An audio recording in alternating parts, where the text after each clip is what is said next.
Yo, I just made it in time. Alright, I never thought I'd be covering a boxing event. But we got Anderson Silva fighting Tyron Woodley in boxing. And we got Anthony Joshua versus Jake Paul. Or Fake Paul, Fake Fall. Whatever you want to call him. No UFC's going on. I figured, why the hell not? Who's watching, guys? Who's watching? I'll commentate for you. They're announcing Anderson Silva's name right now. They just announced Woodley. They just got done with their walkout. What up, guys? What up? What's going on? What's going on?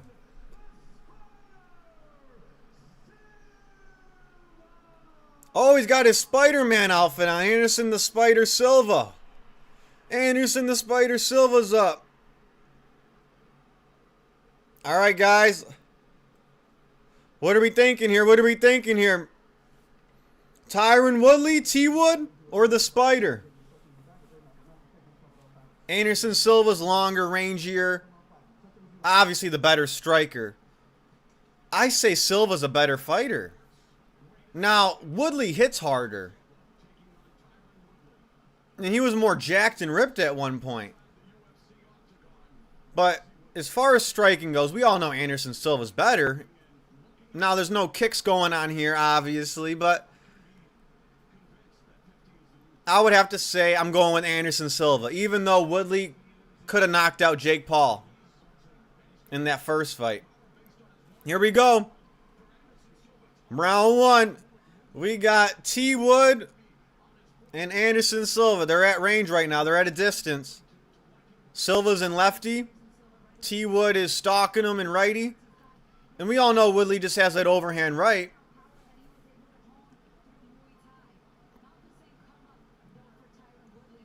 Now, obviously, these guys aren't in peak condition like they were when they were in MMA in the UFC. But I would say Woodley's probably in slightly better shape. He just seems more athletic. We got short and stocky and tall and rangy. I think Anderson Silva's got more skills. But I think Woodley's more dangerous. So I'm going Anderson Silva. Woodley with a right hand to the body. And this is boxing. Look, this doesn't give me the same thrill of an MMA fight.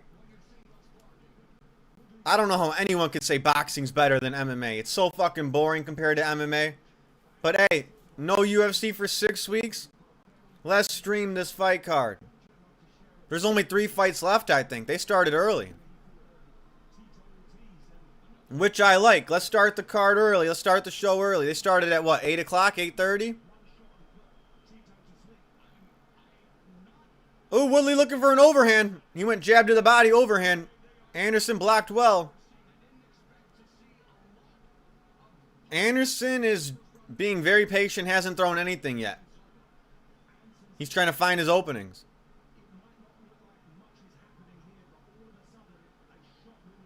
Anderson is moving forward, though. He's moving forward.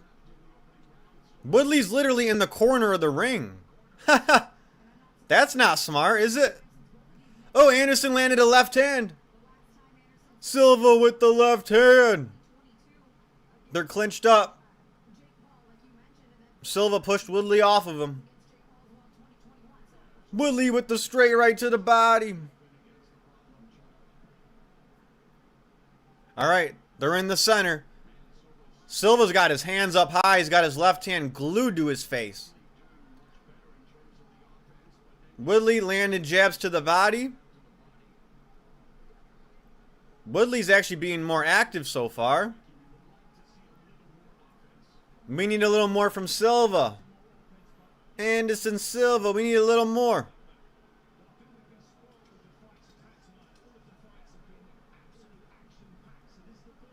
Come on, guys. I know these are MMA fighters here, alright? They don't strike as pretty as the boxers in the boxing ring. And Woodley, even in MMA, he wasn't the most exciting guy.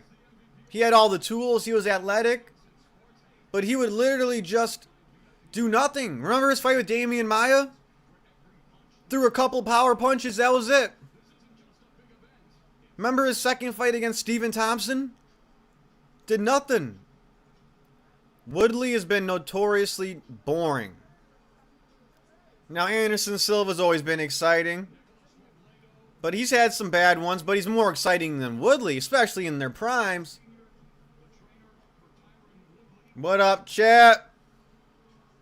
I'm just looking at, the boxing match here between the MMA fighters, and they're not really showing a good output here. I'm not liking what I'm seeing in round one from Anderson Silva and Tyron Woodley. Not a lot of punches thrown in round one. I'm not liking the output here. Let's wake up. I know they're out of their prime, MMA fighters. They just got name value, right? Both former UFC champs, right? Right hand to the body from Woodley. Hopefully they woke up. Oh my God, Anderson's 50? I forgot Anderson's 50. That's insane. Wow, Silva backed Woodley into a corner again. Uppercut from Silva. Yo, Woodley. Yo, don't lose to the 50-year-old. Mitch, what up, what up? What's going on? Who's watching the boxing card? What up, Justin? Woodley is backing himself into the corner. Silva 50 go. Oh, uppercut from Silva. Right hook from Silva. Oh, he dropped Woodley. Woodley went for a takedown and got dropped. George Foreman 2.0. He's going to look like that against Woodley. Woodley got dropped. Silva, I called. I'm going for Silva. Silva. I agree. Oh, Woodley is... What? They're not going to let Woodley continue? Didn't he get up before the 10-second mark? What? Didn't Woodley get up before the 10-second mark? I think Silva would have won regardless. He dropped his ass. Clearly the better striker. We all know that. But I wanted to see a little more here. Let Tyron Woodley go. Let him continue. She's got the pause. She's got the pause. Yo, I knew Silva would win. I'm not surprised, motherfuckers, but let's see him drop Woodley twice. Let's see him drop Woodley twice. What do you think, Marley? Good stoppage? Fair stoppage? Too easy. Woodley got knocked out by a 50-year-old? I know it's Anderson Silva. People forget. Woodley had Jake Paul stumbled against the ropes, wobbled against the ropes in their first fight. Until he just gave it up. But yeah, it's all over. Now, I did see the fight before this fight. That was a pretty good fight. That was a pretty good boxing match. Kind of one-sided, but they threw a lot of output.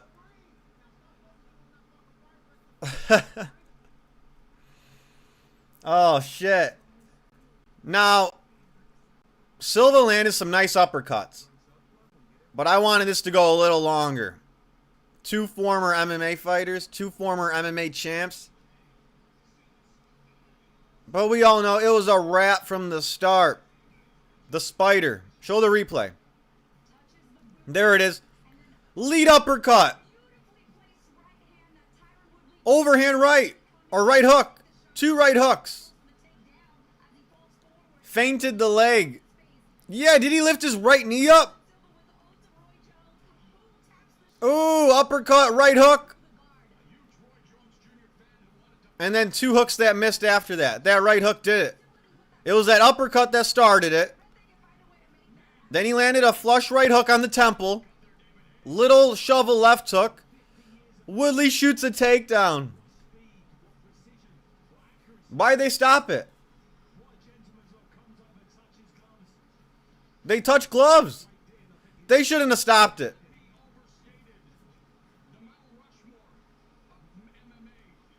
They shouldn't have stopped it, but hey. It's boxing, right? It's boxing. 50-year-old Silva's getting knockouts. That's crazy. How old's Tyron Woodley these days? Bullshit stoppage, but whatever. Right, right. Bullshit stoppage, but whatever. Anderson, the Spider, Silva. It's always good to see Anderson win. I'm a bigger fan of Silva than Woodley, so.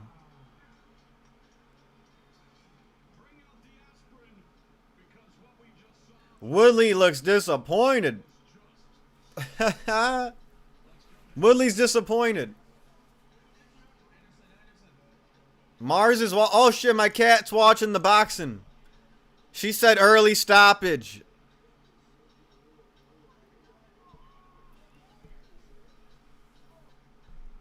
All right. Well, what's next? The female co-main event? I think we're on to the co-main event next, huh?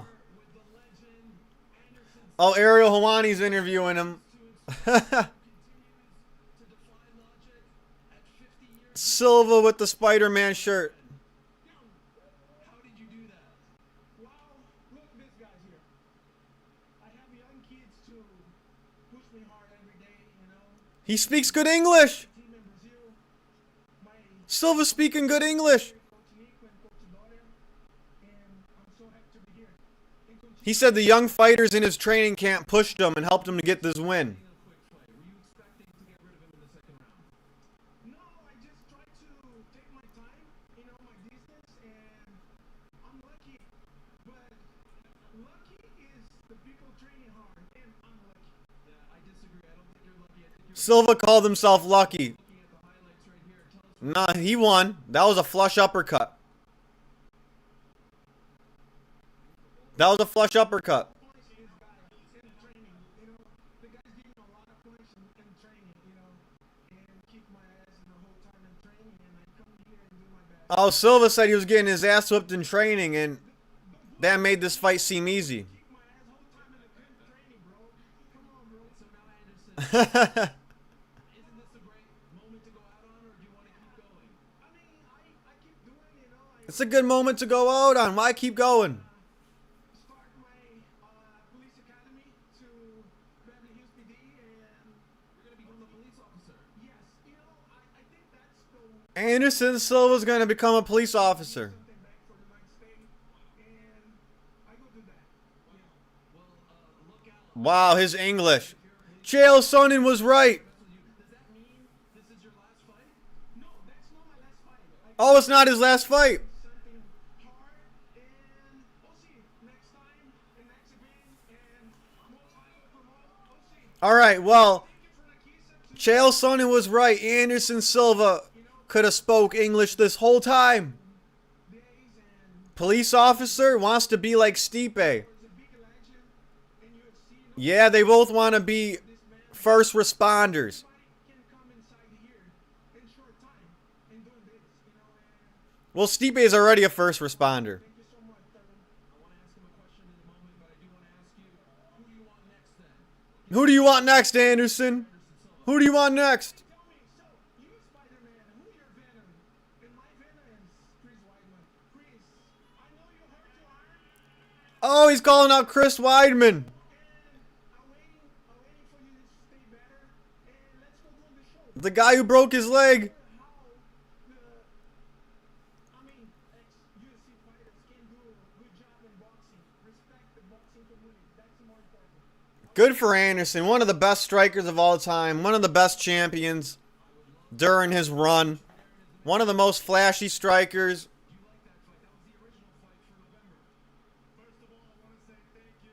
And the fact that after he had his leg broken, he could still compete this many years later is pretty badass.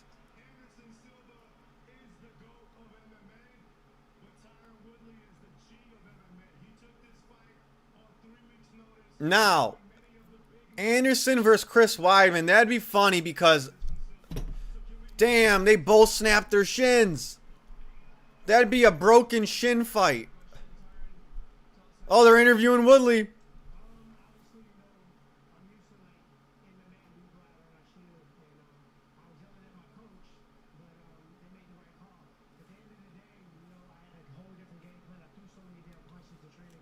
Woodley had a whole different game plan.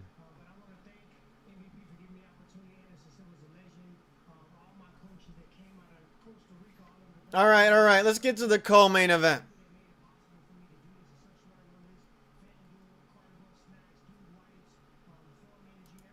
I don't think anyone's interested in seeing more Woodley fights, right?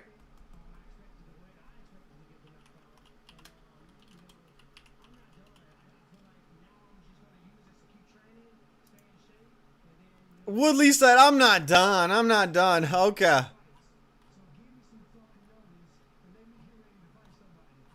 Apparently Woodley took this on short notice.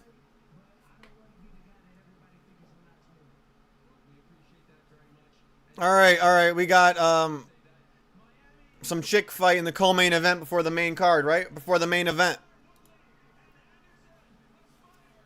I can't believe I'm streaming a boxing fight. Can't believe I'm streaming a boxing fight. I guess that's what happens when there's no UFC. But I definitely see why I'm a big MMA fan. MMA over boxing all day, all night. I'll be back. All right, bro, we'll catch you in a few. For the co-main event. I bet the co-main event will be more exciting. Shit. And then we got Paul versus Joshua. If Joshua don't clock Jake Paul, we all know what it is. We know the deal. Now, we always wanted Jake Paul to fight someone who's a legit boxer. But this is far-fetched, fighting Anthony Joshua.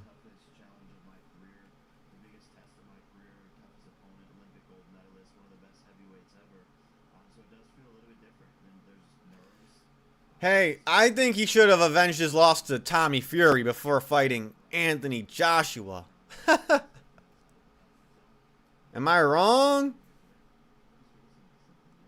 Why has he never avenged his loss to Tommy Fury?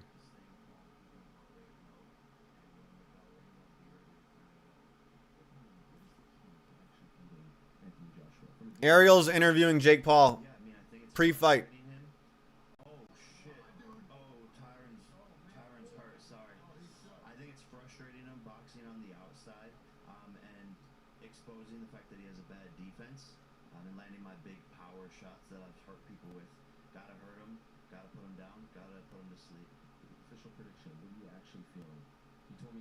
Paul said Joshua has bad defense. Fifth or sixth round knockout. All right, guys. He said Joshua has bad defense. But I was saying, I wonder why Jake Paul never wanted to avenge that Tommy Fury loss. But this is what we've been asking for a long time. Fight a real boxer, but I don't know about this. This just seems a little out of Jake Paul's league, or a lot out of his league. I mean, Joshua knocked out Ngannou, right? I wish Ngannou accepted that fight. That'd have been awesome to see Francis fight Jake Paul. That's what I think. Francis is so dumb for not accepting this. He was confused, right? I was so confused. Why would they offer me money to fight Jake Paul?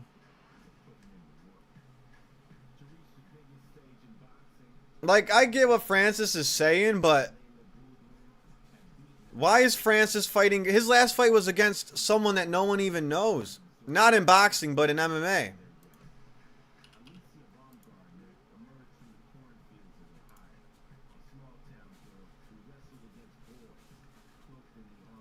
Renan Ferreira. He fought Renan Ferreira last year. But he can't fight Jake Paul, which would be more blockbuster, even though it's more gimmicky. Because it's boxing. Interesting, interesting. Well, we got a women's co-main event. Probably going to be a decent scrap.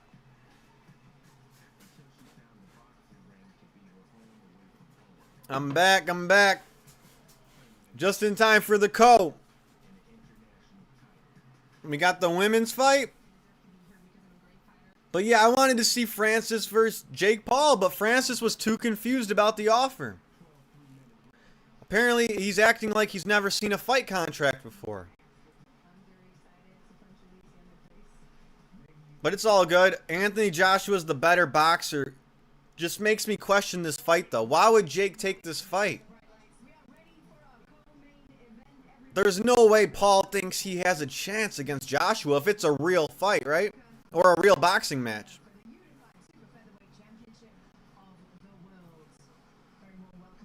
Joshua, you better not pull any funny business. You better not pull any funny business in this fight. I want to see a legit boxing match here. Don't fool me. I got this piece of fish as big as my head. You're eating the fish or you just caught a fish? A piece of fish as big as your head? What is it, a salmon? You know what's good? Glazed salmon. I'm happy you went live. So fun to chat with. How are you though? What up, Nathan? What up? I'm doing good. Just got done training. Just did some grappling. And then I get back, I'm like, oh shit. Isn't there a boxing match going on tonight? I'm like, isn't Jake Paul versus Anthony Joshua going down tonight?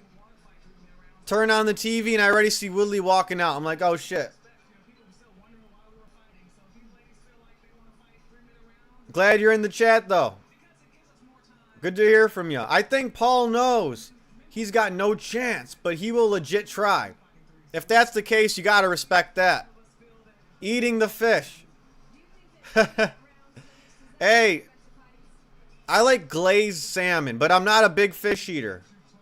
Not a big fan of fish, but if the salmon is made right, I like glazed salmon. Catfish, the size is insane. That's crazy. I don't know the last time I had catfish. I don't even know if I did. You got a solid crucifix or what? I'm working on that crucifix right now. I got a good setup from when they're in turtle to hook their arm with your leg. And then you could roll them back or you could roll over them. I'm definitely working on the crucifix. I didn't expect you to watch Jake Paul, LOL. Neither did I. I'm not the biggest boxing fan. MMA all day over boxing. No doubt about it. MMA is the shit. But we don't have MMA for 6 weeks. We don't got MMA for 6 weeks. I have it live stream in a couple days.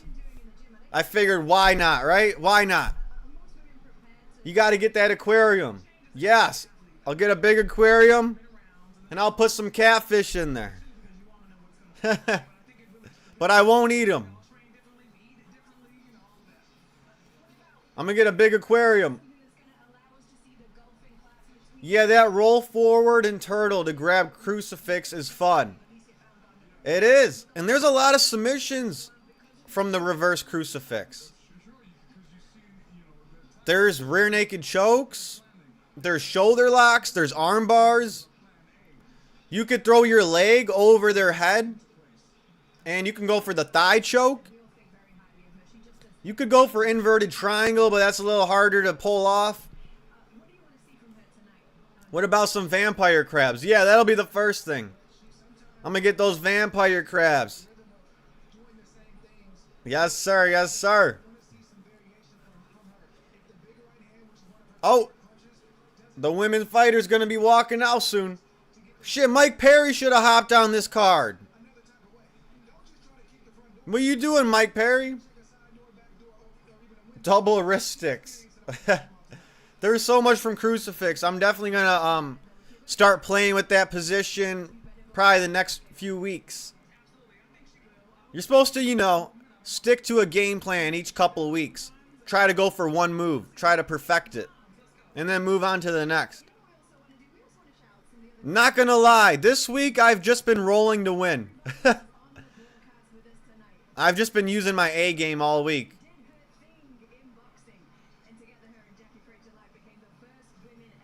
Bro, this is hands down the biggest hate watch in history. Paul Anthony.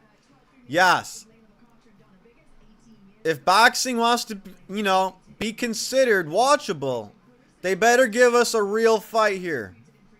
I don't want to see any funny business from Anthony Joshua. Because in a real boxing match, hopefully it's a real boxing match, who would pick Jake Paul? Wrist locks. Double wrist locks. That would suck.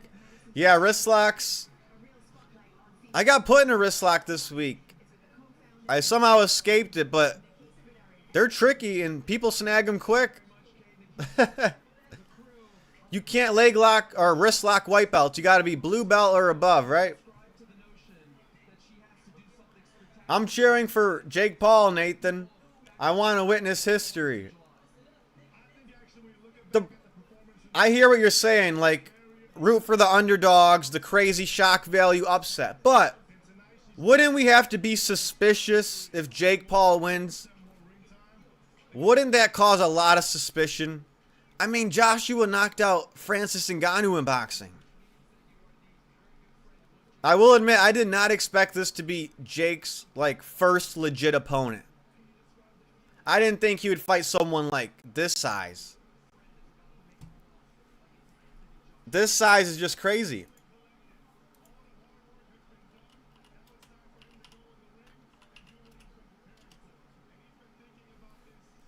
Who's your favorite hockey player, bro? Of all time or currently? Because obviously there's a lot of Red Wings players that I have favorites of all time. Or are you talking about currently? Yeah, this would be bigger than Buster Douglas. Yeah, I hear you. The upset would be insane. Problem is, Jake Paul has some suspicious activity in his last few boxing matches, but yes.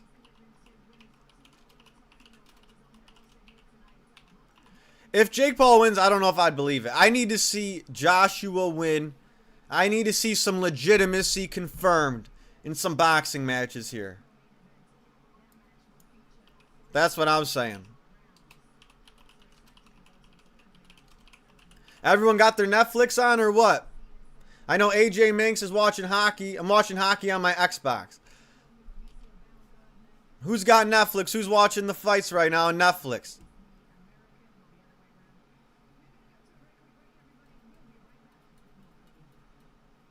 All right, we'll be right back.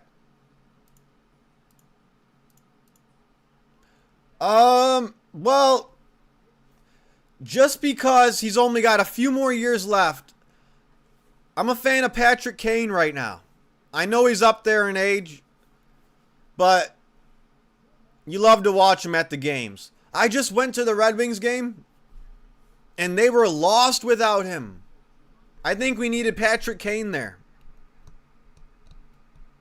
I'm going to say he's my favorite right now. He's battling some injuries, though, right?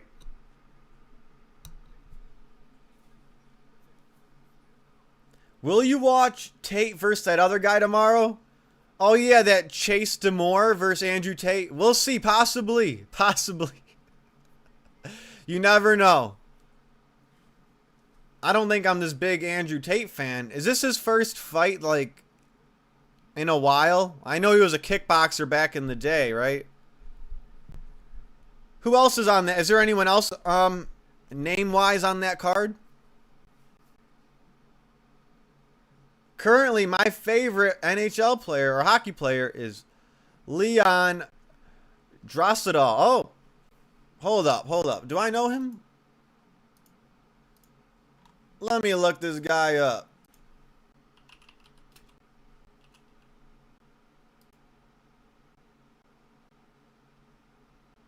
Oh, is he on Edmonton?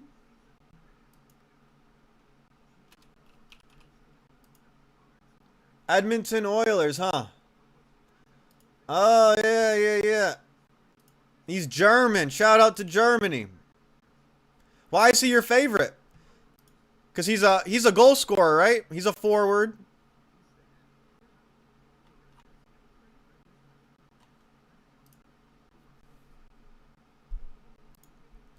Does he have some good stats this year? He's been putting up some points or what? I have Netflix. Me too.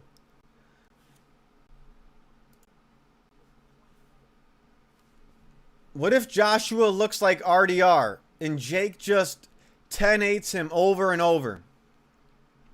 I hope that's not the case because I would be very suspicious. There's just no way. I know boxing's not as exciting as MMA, but it's still an art. And there's no way Jake Paul's 10-8ing Anthony Joshua unless it's in the contract, in my opinion.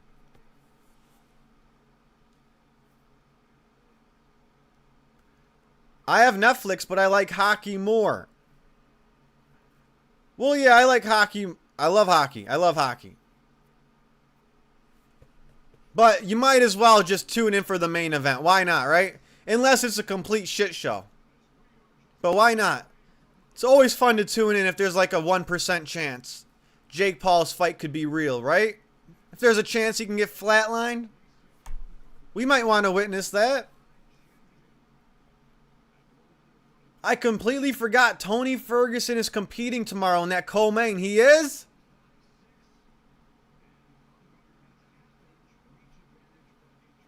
Tony Ferguson's in the co-main? Hold up.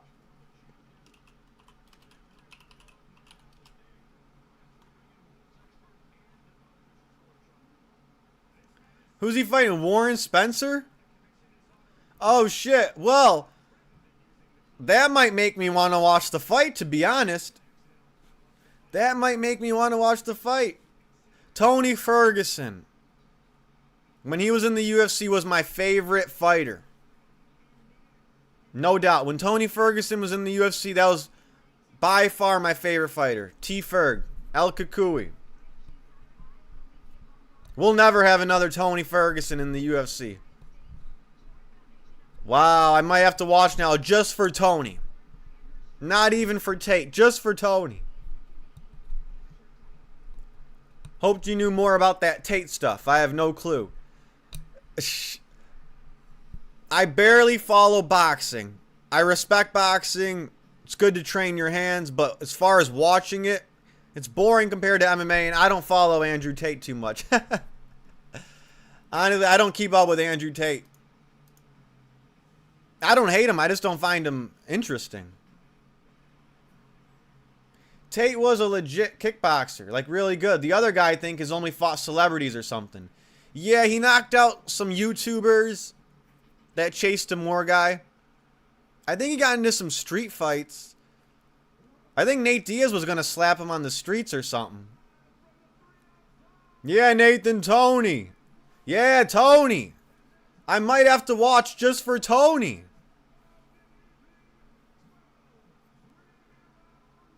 He's a juggernaut, bro. So much heart. El Kukui. My favorite fighter of all time.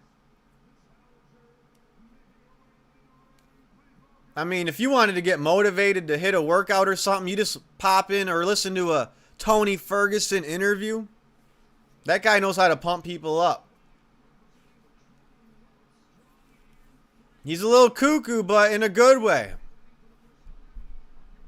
What's my favorite Tony fight? I think Ferguson versus Pettis. Ferguson versus Barboza. I think those are the two best Tony Ferguson fights. And then Tony versus RDA. That was crazy. Yeah, Tony will dominate. Heck yeah. Oh my God. I hope. What a fan favorite. What a shame he never fought Khabib or Conor. Because Conor and Tony had the same management for a long time, so management was helping Conor dodge Tony, right? Conor and Khabib both dodged Tony, prime El Kukui. I'll switch and watch the fight when Jake's fight is on. Absolutely. I know, right? It's a shame Khabib ducked him so brutally. He did. I remember he got injured, then he might have been suffering some side effects of PEDs because he went to a different hospital when his liver was given out. There was like blood in his liver. He went to some hospital in the middle of nowhere instead of notifying the UFC doctors for UFC 209. And then he went back to Russia during COVID to dodge Tony. Yo, bro, did you see Pantoja say he will be healed and ready to go by May or June? Thoughts? I didn't see that, but I believe him.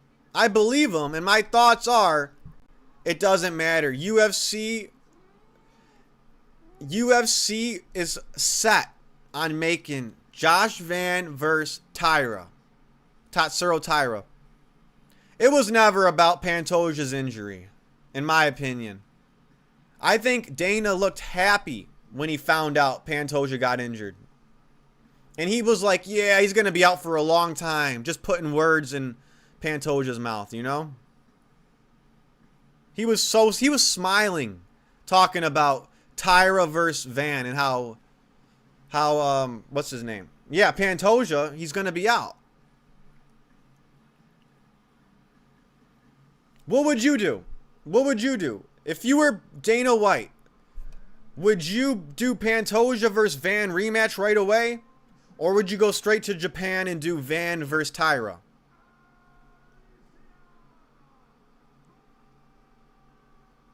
Marley.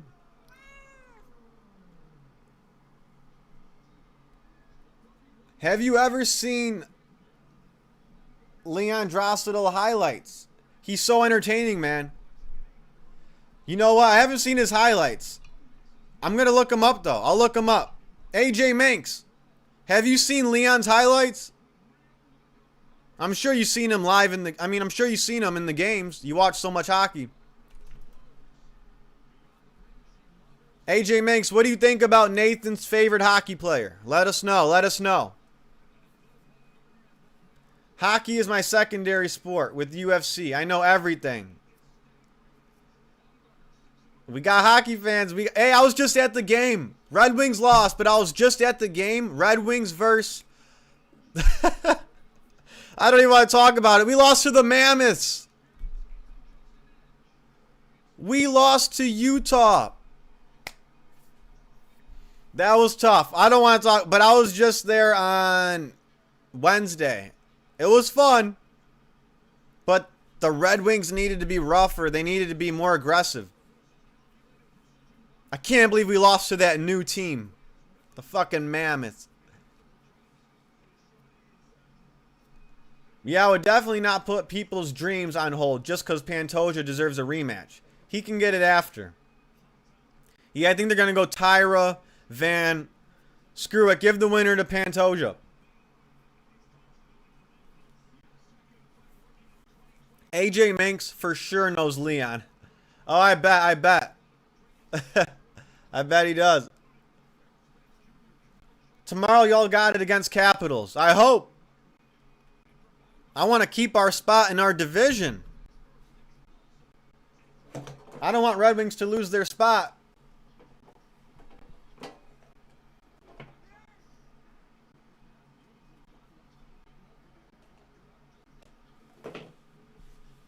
I want this pink coat, tell you what. Wait, I missed the walkout. I was looking at the chat. Who's rocking a pink coat? Let me see the pink coat. I missed it. I was looking at chat. Did they already take it off?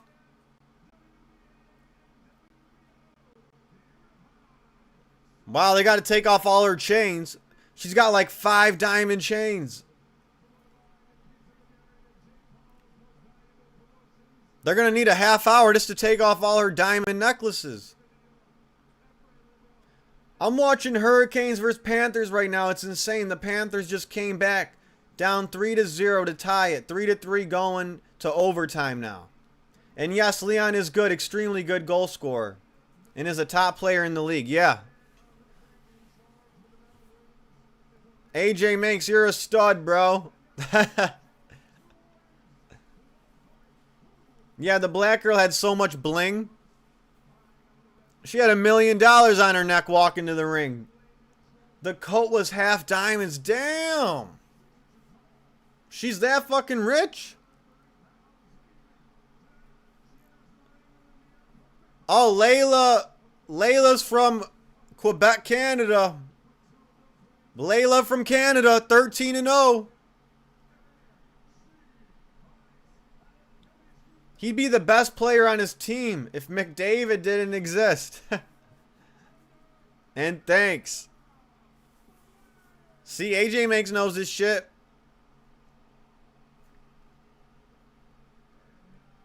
Red Wings got to get their revenge on those fucking mammoths.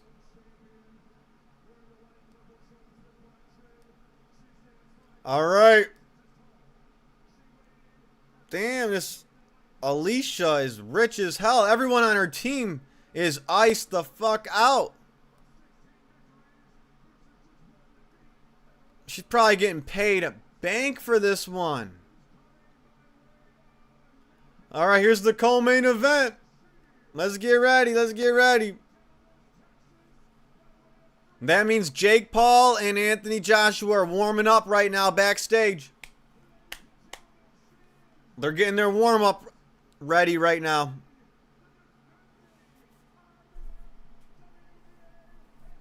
All right. Let's see it. Let's see it. Imagine an entire hockey team just does EPO and doesn't pop. That'd be funny.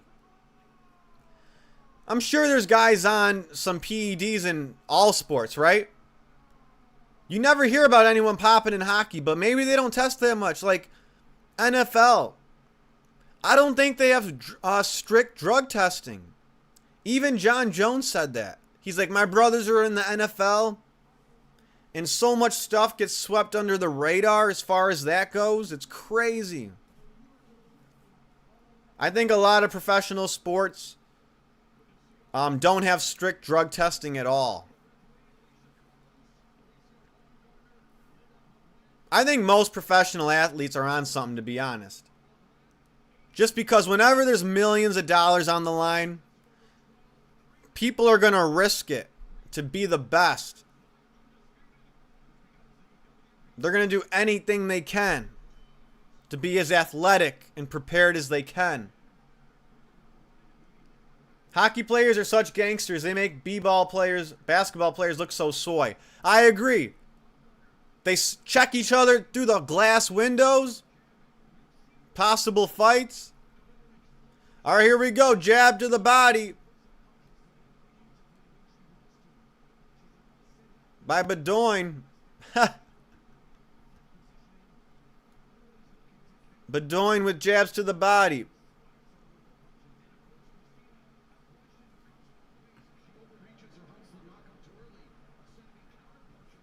Bling bling girl. Let's see what she's got. Baumgartner? Baumgartner versus Bedoin.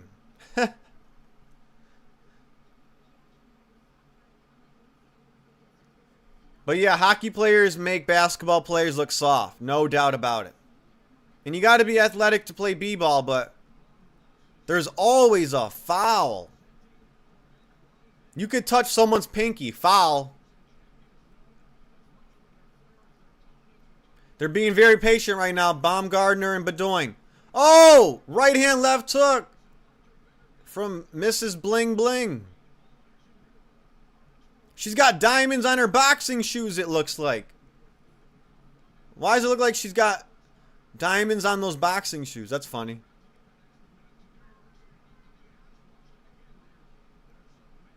Jab to the body from Bedoin. They got their own custom shorts, though.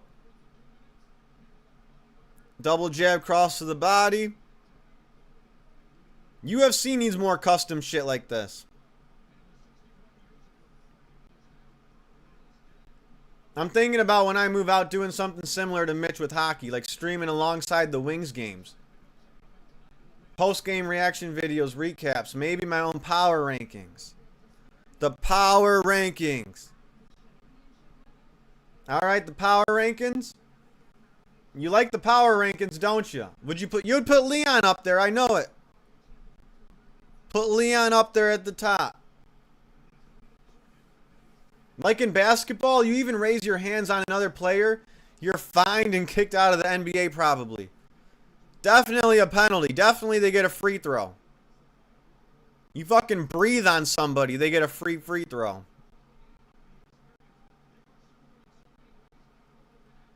That's why I think if you're a hockey player, you're a legend. Hockey's more exciting in every way. And I'm sure, you know, going to the games live is fun. But I can't remember the last time I just took time out of my day to watch a basketball game on TV, like NBA. I actually mess with college basketball more than NBA. Armin should have just Armin should have just joined the NHL. He should have. He could have been an enforcer. Yeah. I could see that. I could see him being a hockey player. Armin the Enforcer. Remember when Conor McGregor made his rounds to all the NHL teams? And he was in their locker rooms all coked up? And he's like, who on the team's the enforcer? You're all the enforcers. I think even GSP made a trip to some hockey games and walked out on the ice. But yeah, I could see Armin being an NHL player. Funny enough. I could see him being the enforcer. Just checking people into the fucking window. Into the glass. You know what's an amazing drug? Watching your home team be down 3-2 and then tie it in 10 seconds. Left to go to overtime. That's the best. That's the best. That intermission, you go ham on the drugs and alcohol. Yeah. I had a few brewskis at the game on Wednesday. I was having a ball. Thank God for the brewskis. Now, would you rather have your team win in OT or shootout? Now that in that type of scenario, do you want them to seal the deal in OT within the 5 minutes, or do you want it to go to shootout so you get an even longer game?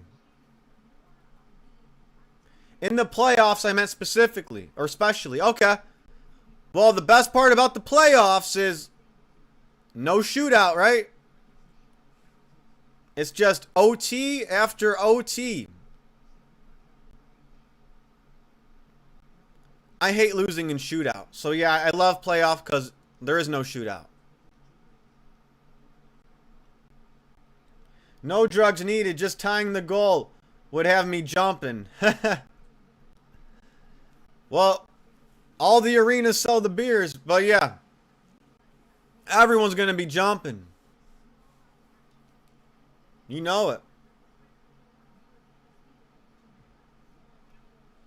What do you think, AJ Manx? What are the Red Wings' chances after seeing that Mammoths game? All right, we're in rounds 2 of 12. Baumgartner's landing the right hand. Baumgartner. Land the Baumgartner. Baumgartner, land that bomb. It is kind of insane when they go to like third overtime or the fourth. Right. I mean, yeah. Look how much playtime you get to watch. That's insane.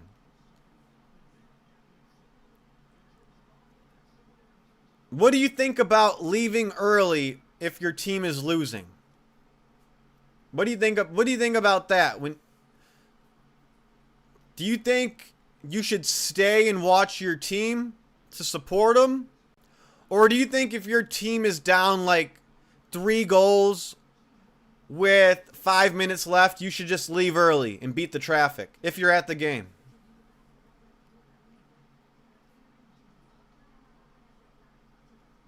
Like, would you stay and watch if you're at the game and your team's down 3 or 2 goals and there's 5 minutes left?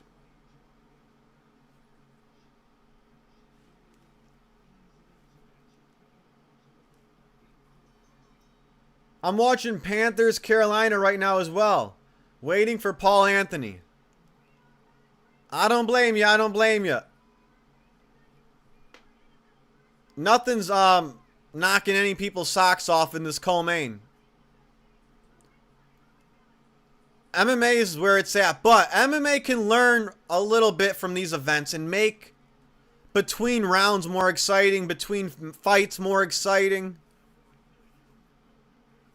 We need the analyst desk in the arena, not at ESPN headquarters. We need the analyst desk in the UFC in the arena, just like in boxing.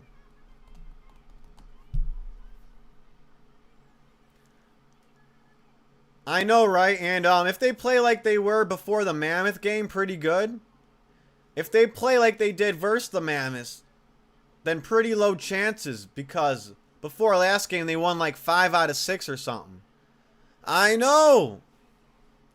It was all looking good until those damn Mammoths. Fucking Utah, man. AJ Manx, did you see that at the end? Oh, some shit happened just now?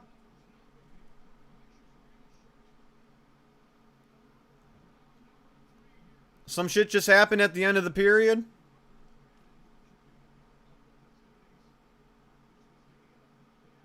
Baumgartner, land that bomb. Land that overhand. And yes, Nathan, big hit in the crowd. Oh, big check, big check. Dude got hit on the ice.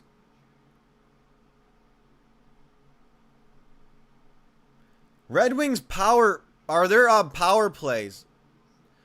We really got to step it up when we have that power play, when it's 5-on-4. It's almost like when we played the Mammoths and we had a power play, it's almost like we didn't even have an advantage. It didn't even feel like a 5-on-4. It felt like a 5-on-5, even with the power play, which was pretty crazy. This is why hockey is better than basketball. Reasons like that, AJ makes. Yes. We all need a little bit of violence. We need some contact.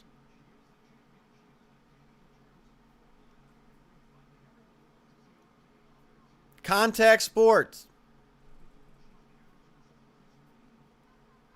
In my opinion, hockey's the best sport personally. You gotta love the sports where you can check people, hit people, slam them. Loud crowds, energy.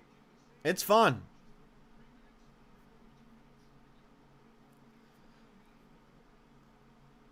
But yeah, but for me personally, being at the game is the best. Being at the game. Like, if I'm watching Mitch's favorite, the shootout. You know what? I don't mind a shootout. I just love the playoffs going into double overtime or whatever. I'm just thankful that shootouts are not a part of the playoffs. I'm very happy. Because that's just a horrible way to lose, shootout. Just banking and depending on your goalie. But yeah, if I'm watching MMA or like UFC, I kind of want to watch on the TV. I don't really want to be there live because I got a better view on the screen. But if I'm watching hockey, I don't want to watch on the TV as much as I want to go to the game live. So hockey, I want to be there live. UFC, I want to watch from home or at the bar. Ooh, Florida missed the first shot. So did Hurricanes. Florida got a goal in shootout. Ooh. Hurricanes are choking. They're getting rocked like a hurricane. Rocking like a hurricane. I love how all the celebrities love boxing more than MMA, it seems like. There's a lot here. I feel like, how can you like boxing more than MMA? Unless you're just scared of the ground game and just don't understand it and don't care to learn. There is no way you can mess with boxing more than MMA, like from an entertainment perspective. Switch to the Jets versus Avalanche game. I like Colorado Avalanche better. But actually, a lot of people like Winnipeg, right?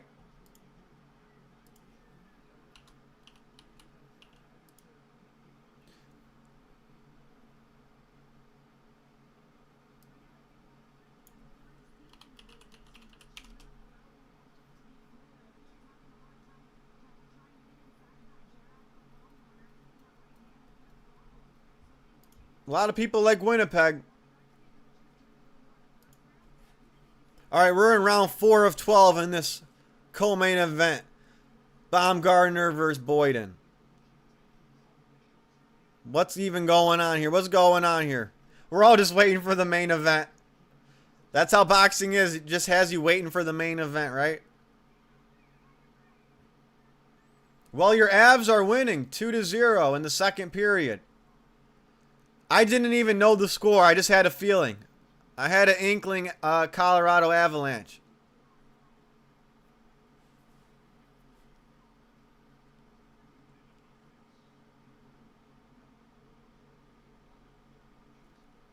Fuck, really wish we had the UFC right now. I hate boxing so much. Yeah, that's why that's why I'm streaming this one, no UFC. I like boxing. I like training boxing. I like hitting the bag. I like watching my friends spar. I like pad work, but just watching it, it's missing the element of surprise. You can't deny it. It's missing the element of surprise. All you can do is go body, head with your fists. I miss my kicks. I miss my takedowns. Hell, I missed my elbows. Knee. Still can't believe some people like boxing more than the UFC. Yeah, they need a brain scan. They need to get checked for sure. For sure. We got to figure out what's going on upstairs. Like, maybe you like boxing more, but you can't say it's more entertaining than the unpredictability of MMA.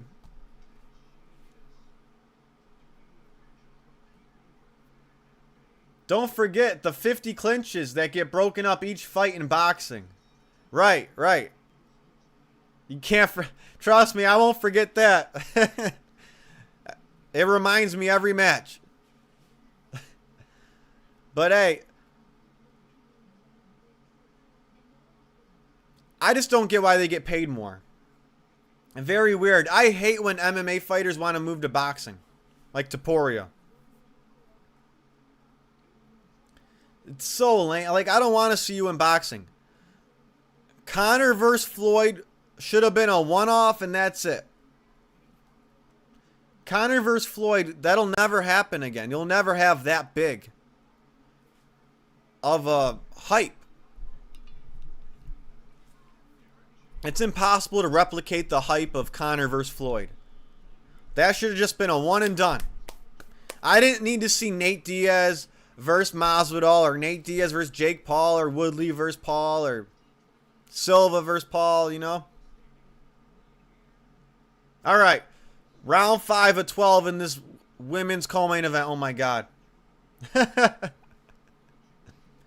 In my opinion, Ilya is innocent. I just don't think he's an immoral monster who put hands on a woman. But let's see how this case goes.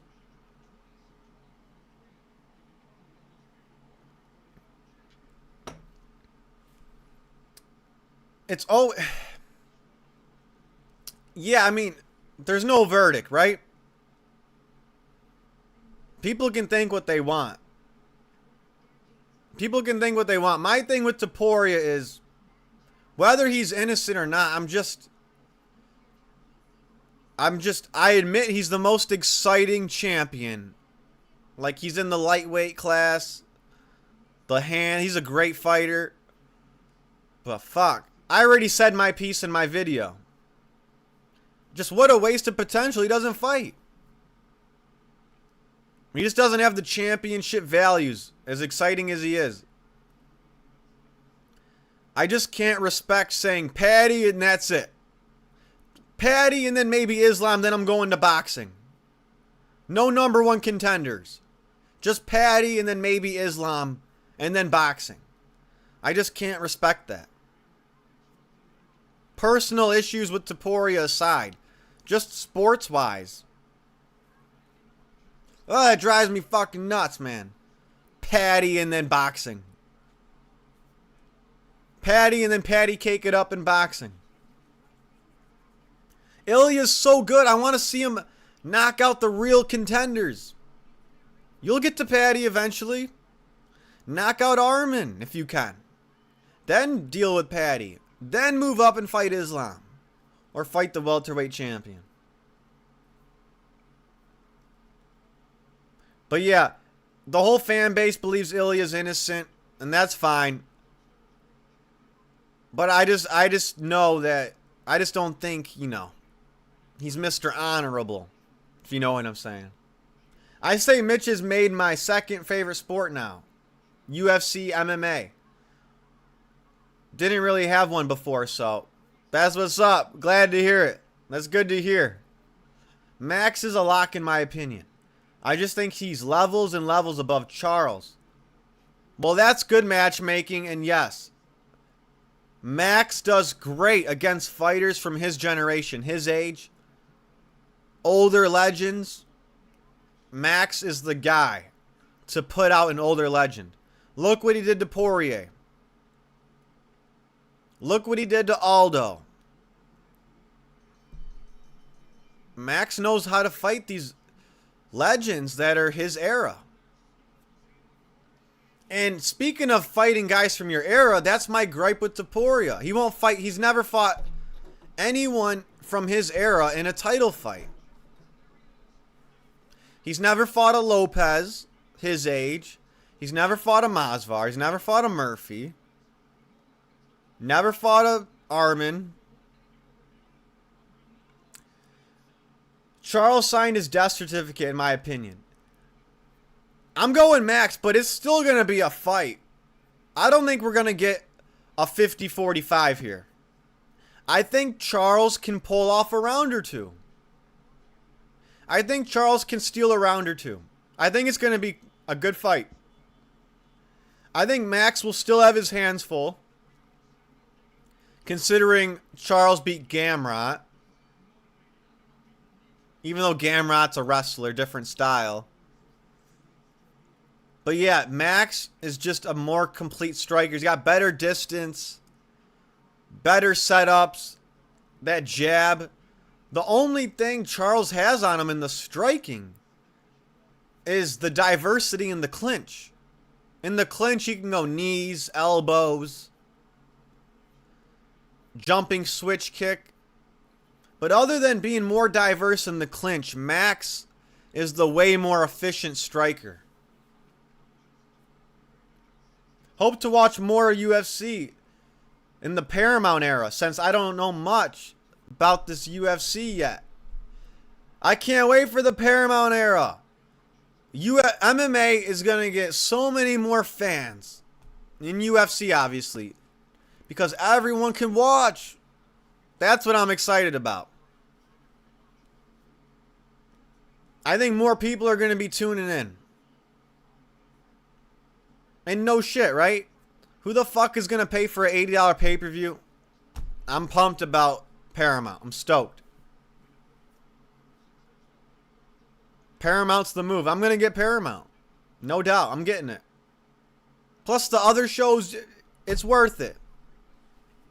I didn't like the ESPN era. I did not like the UFC ESPN era. They didn't work well together. I've never seen such lack of promotion. I don't think UFC and ESPN were a match at all. I think Paramount will be a way better match. It seriously should have been Ilya versus Lopez at UFC 314. Exactly! Exactly! I don't know why he's so stubborn about wanting big fights only. I'll tell you why. Because it's called playing it safe. When the like if he fights in Islam, he's got nothing to lose because Islam Makhachev has the high status, right? If he fights Charles for the belt, that's a win. That's a win. Charles is a fan favorite. He gets a belt without even fighting Makhachev or Arman. There's more for him to gain in those fights. If he fought Lopez, someone who he's higher than in the rankings, he's not willing to risk it for the biscuit. He's not willing to put his status or legacy on the line against someone who's lower than him in the rankings, which is bullshit. What if Volk didn't give him a chance? What if Max didn't give him a chance? He's only willing to fight if there's more pros than cons, which makes sense, but come on. Fight your generation. But yeah, it should have been Ilya versus Lopez at 314. And guess what? They shouldn't have even stripped Islam. What was the point of stripping Islam Makhachev? I know he's permanently a welterweight, but looking back, stripping Islam Makhachev just so Topuria can knock out Charles in June and then never fight again. What's the point of stripping Makhachev? Just so Ilya can fight Charles and then not fight? Because personal issues? That was one of the worst stripping moves of a belt, in my opinion.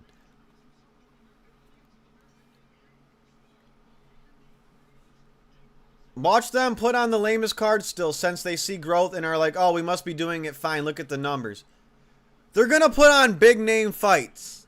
But they just need to listen to the fans more when it comes to title fights. Like, they put big names against each other, but sometimes they drop the ball when there's two fighters in the UFC that fucking hate each other. They won't book them against each other. That's their matchmaking problem. We need the guys that hate each other to fight each other. But for some reason, UFC matches up guys that are friends with each other. Like, I want to see Dricus and Brendan Allen have beef. I want to see that fight. Lopez and Rodriguez have beef. I want to see that fight. Arman and Patty have beef. I want to see that fight. UFC wants to take a different route. So they have big names on the card, but they don't book the beefs. Book the beefs. Book the rivalries. I don't know why Dana White's afraid of that. He's very afraid to have trash talking at his press conferences. I just don't get that mindset. Even with John Jones. I would love to fight you, Alex Pereira, because of the respect you've shown me.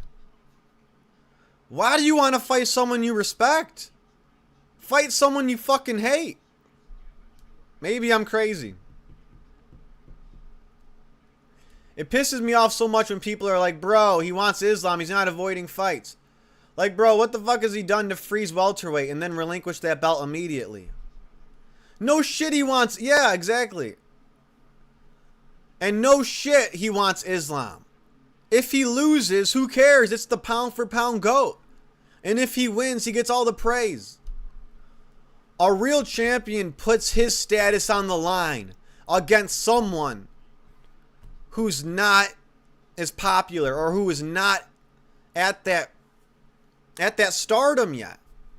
That's the risk of being a champion. You have all the perks. You're risking everything you got. And this guy's ready to steal it. That's what being a champion is. In my opinion. Like, I'm sorry, you're more famous than the number one contender. Yeah, that's how it's supposed to be, bro.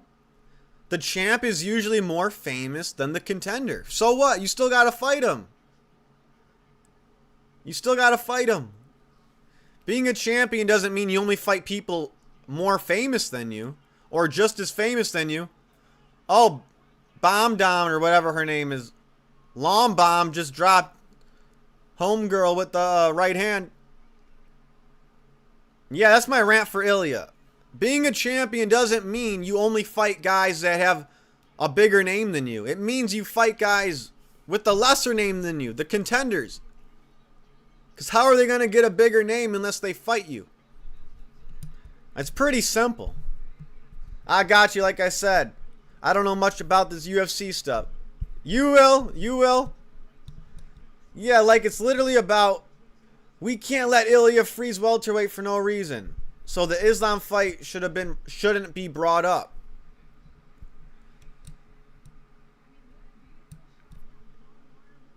This is what they should. It should have been Ilya versus Islam at 155. Okay? If I was the UFC, I would have said, oh, Islam, you want to move to welterweight? No problem. No problem. But you have one last duty at lightweight. I don't know. I don't know. It's crazy, man. Here's the problem. No one beats the man to become the man at lightweight. Okay? Islam beat Charles because Charles won the vacant belt after Khabib retired. So Islam beat the legit guy, in my opinion. He beat the legit champ. But then Islam doesn't lose his belt. He just gives it up. So Ilya gets the belt for free against Charles. And now Paddy's going to get the belt for free against Justin. That isn't a champion. You got to beat the man to be the man. It's the oldest quote, but it's still relevant.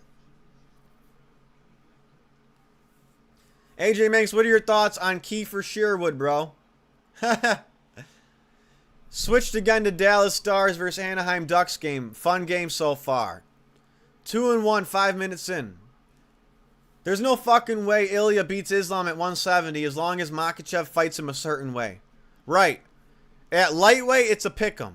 At welterweight, Islam's a big favorite.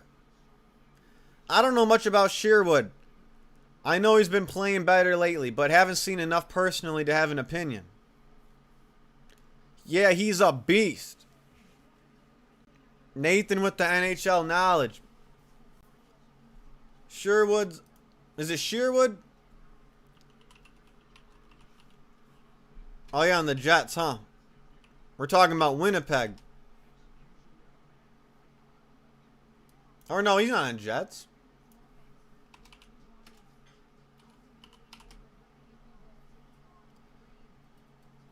Vancouver Canucks. Yeah, Nathan likes the goal scorers. Not the defenseman, right? You like the goal scorers. Like most people do. Kiefer Sherwood on Canucks. Yep. Vancouver. Kiefer. I like Keefe. I'm a big fan of Keefe. I love my Keefe. You put the Keefe in the coconut and light that shit up. You put the weed in the coconut and light that shit up. Keefe is better.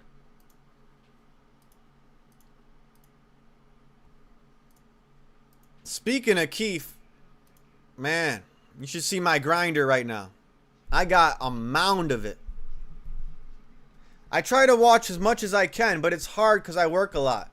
And also like gaming and stuff too. So when I do watch hockey, I prioritize my Red Wings, obviously.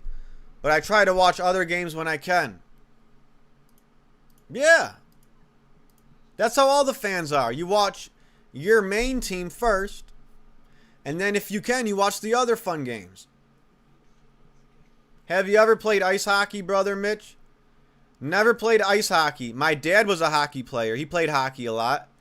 But I am a very good rollerblader, and I'm an even better ice skater. Actually, you just reminded me. I gotta go downtown and go ice skating. I love ice skating. I picked up like skating on ice like that. It was easy for me. I like ice skating, man. It's fun. I get my hot chocolate on. I'm like double fisting hot chocolate, ice skating past people. I swing my arms for more speed. But you know what? I used to play street hockey all the time.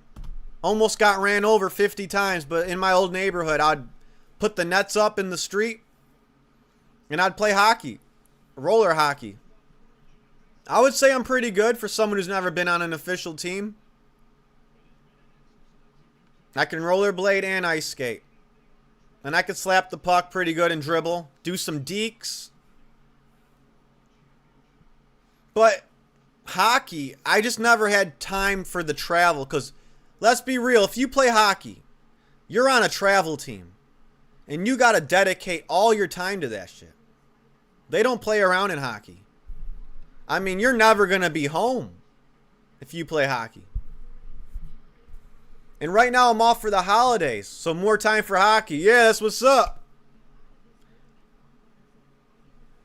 Hell yeah. Screw work. Enjoy your break. And watch some hockey. Your dong is fucked. Song your dong is fucked. I truly believe Sean is going to smack him around so badly. I feel like Sean can bust him up. But why do I feel like Song Yadong is going to survive and go to decision? With a bloody face. I just feel like Song Yadong is very durable. And I know Prime Sanhagen busted him up. I think it'll look like that. But I think Song Yadong can make it through the 3 rounds.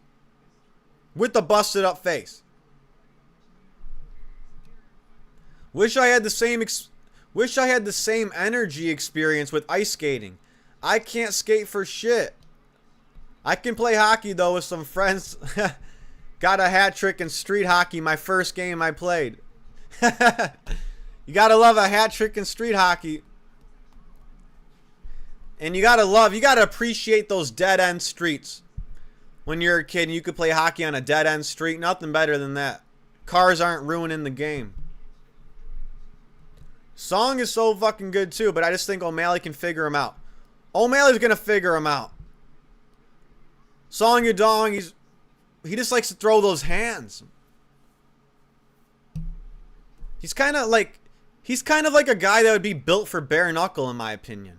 He gets hit a lot, but he can take damage and he's durable. And he doesn't care if he gets hit. He'll still be swinging. He's like a bare knuckle type guy. I'm still living in a fucking fantasy right now because of my beloved Piotr Yan. Piotr Yan. Yeah, bantamweight got a lot more interesting. You know what else I like about Piotr Yan? I don't really see him doing too many Nina Drama interviews. At least not like Merab.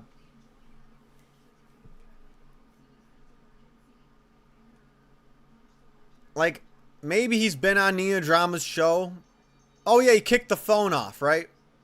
But I feel like Merab every day is dropping a Nina Drama video.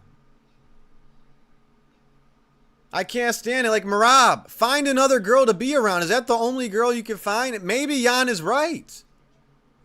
I think Piotr Yan's right. Merab has never been around a girl not named Nina Drama. Or if he's never been around a girl that's not been paid for. Or not Nina Drama.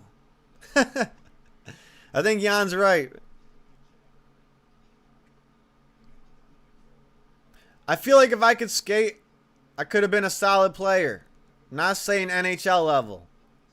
Maybe like college or travel. Because I got a passion for it and have decent skills. Well, skating's a big part of it. Unless you're talking just tennis shoe hockey.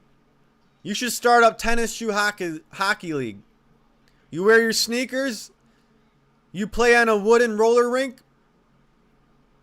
and you get to play in. But it's more fun on skates, obviously. Merab's reign was pretty cool, not gonna lie. Exposed Umar, of all people. Finishes O'Malley. Makes us think Sandhagen was the champion after the first round. Right. No, respect to Merab. I loved every second of him whooping Umar.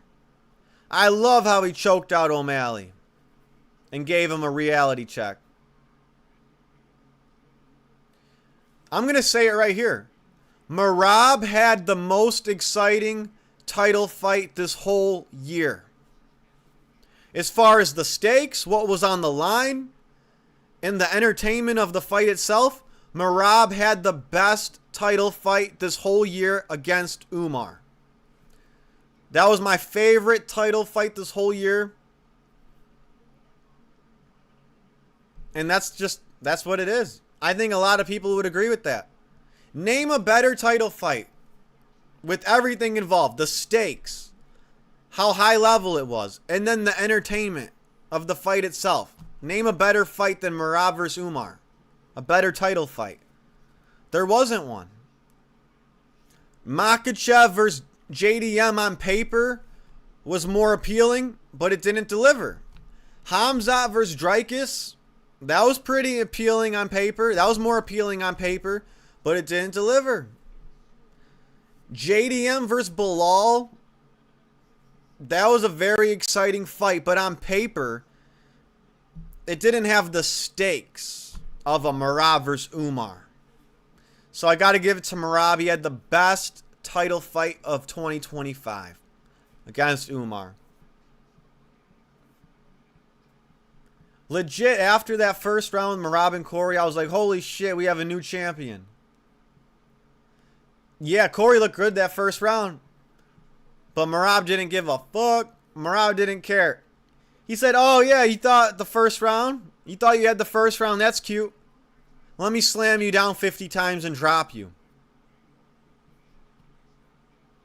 Obviously, that's why I said if I could skate, I might have been. I hear you.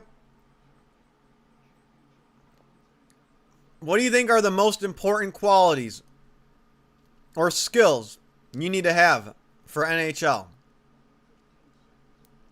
Obviously, you got to be able to skate your ass off backwards, forwards, laterally. You got to be physical. NHL guys are normal-sized human beings, but I feel like you got to be around 6'2", 180, 190 at least for NHL.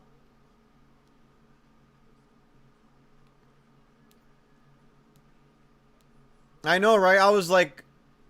I remember it was like, holy shit, if Umar doesn't become champ, Khabib will disown him. I know, I was freaking out when Merab took down Umar in front of his corner, right in front of Khabib. I was screaming at the fucking TV. The TV was shaking. I made my channel like right after that card. That fight happened right before I made my channel. It's crazy. It's the next fight, the main event. Yeah, I think the women's fight's over. Or is there one more round? I've just been reading chat. I mean, can you blame me? We got a women's co-main event boxing fight. Round 11 of 12. 2 minutes and 50 seconds left. Round 11. So we got 2 more rounds to go. Yes, the next fight is the main event. Jake Paul versus Anthony Joshua. Yes, sir. Yes, sir. Next fight's the main event. Oh, man, don't you just think Nunes will win? I'm starting to think that. Since Nunes has been out, I'm thinking Harrison. But you never know. You never know. The only thing I'm rooting for is a good fight. A good competitive fight. But actually, right now, I'm leaning towards Kyle Harrison And I'm just saying, what a coincidence. Didn't John Cena just retired? John Cena just retired. All he's got to do is put on his blonde wig and go out there now and defeat Amanda Nunes. John Cena might be living a double life. He might be Kayla Harrison at the same time.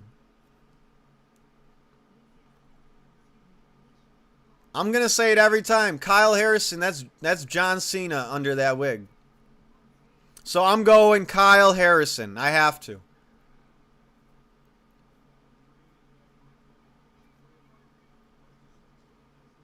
I mean, one of our best guys is DeBrincat. Oh, yeah, DeBrincat. He's one of my favorite. He's like 5'7". Okay, okay. One of the biggest rats. Is that a typo? One of the biggest rats in the NHL is only 5'9". Hockey has a variety of sizes, obviously. The bigger players have an advantage in some ways, though. Some ways, yes. A lot of the bigger players are defensemen, too, right? What up, Sushi? What up, Sushi? There's a calico fluffy cat behind me. Named Sushi. Shout out to Sushi. Speaking of fish, who likes sushi? Yeah, hockey does have a variety of different sized human beings. But I would say, in general, the most players are like 6 foot, 6'2", 190, right? 6'2", 190 about, in general. If Jake Paul wins, who's next? Well, my brain would take a week to process Jake Paul winning. I would have to take a week to absorb that. It won't hit me. But if Jake Paul miraculously wins, and it doesn't look fixed, it doesn't look rigged, who's next? Where do you go from there? Where can you go? Tyson Fury? I don't know if you can go Francis Ngannou since Joshua beat Ngannou. If Jake Paul wins, who's next? I'll tell you who's next. He needs to get his ass in the cage. Go in the octagon. Let's see him in the cage. That's what's next.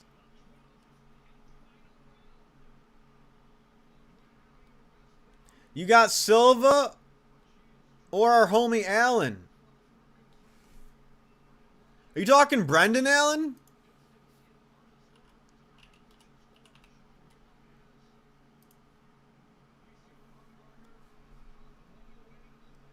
Which Allen? Brendan Allen? Are you talking Brendan Allen? What are you talking about?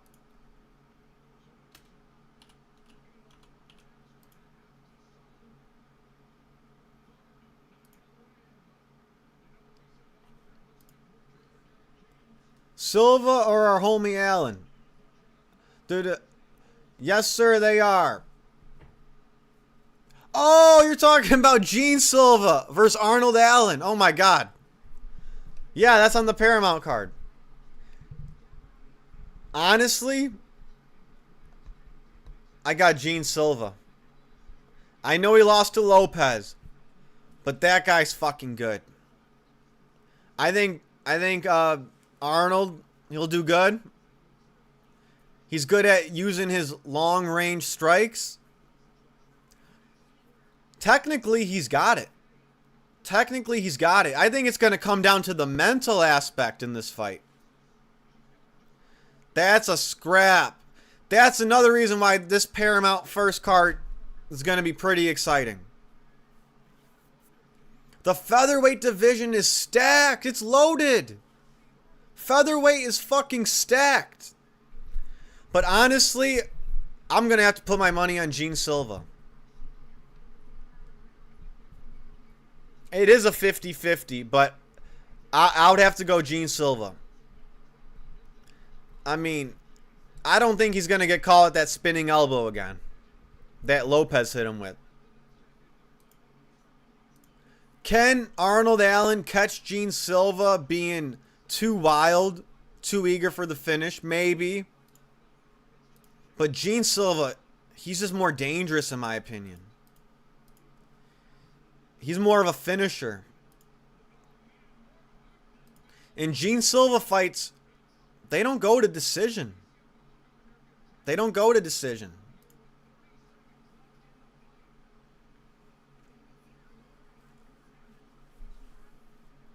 Yeah, I was drawing a blank there. I'm like, Silva versus Allen. I was thinking Brendan Allen because I'm just waiting for the UFC to announce Dricus versus Allen. I saw Dricus recently say, yeah, I don't know who I should fight next. We'll see. I was looking at that post like, what the fuck do you mean you don't know who you're going to fight next? It's clear as day. How does Dricus not know who his next opponent should be? Call out Brendan Allen. Let's get some rivalry going. It should be a no-brainer. Dricus shouldn't say, I don't know who my next opponent's going to be. Say his name. Say his name. I remember just a few years ago, if you called out a fighter, the UFC would book that shit. It happened with Gene Silva and Bryce. Hopefully they give Bryce Alejandro Topuria now. Bryce called out Alejandro Topuria, right? Yeah, Diego can be champ. Not a bad look for Silva too much.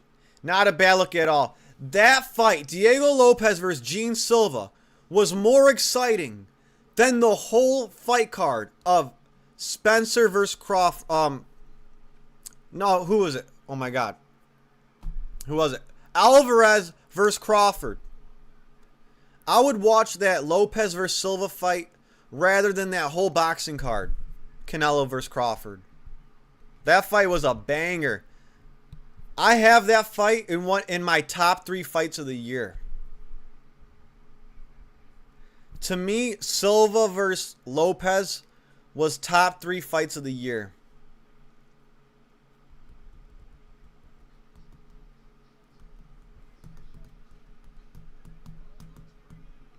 I actually think Diego's going to fold up Volkanovski this time. He might not be too gun-shy this time. I was thinking the same thing. Sadly. I'm rooting for Volk. But if I had to put my money on it, I think Lopes is going to win.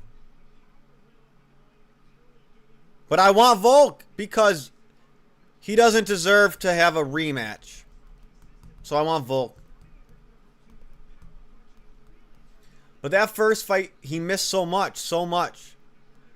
Gene Silva missed a lot, but he landed just as much as he missed. And a lot of people miss this. But Gene Silva threw a knockout strike. He threw the Anderson Silva snap kick to the chin. Gene Silva did the Anderson Silva. He landed the ball of the foot right to Diego Lopes's chin. I swear, rewatch that fight. You'll see that Mike Chandler punt kick that he did on Tony Ferguson. Gene Silva landed that same exact strike on Diego Lopes. But his chin is so fucking good, it didn't even affect him. I swear that snap kick to the chin would have KO'd many a man.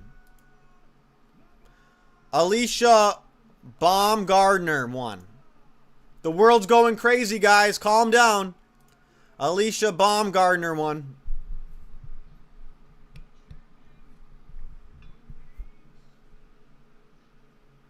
You know, I've always been a Brendan Allen fan since day one. I always root for him in every fight. Well, Brendan Allen won me over by whooping RDR, defending back takes, coming back from round 1, and then making a call out. And then I've been a fan of Brendan Allen around that Vettori fight.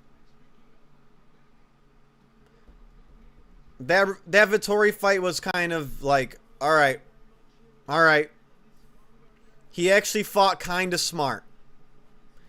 I think his fight IQ is getting a little better. Yeah, man, that fight sucked the life out of people. Lopes Silva. Top 3 fights of the year. That fight was so fucking good. Are you kidding me?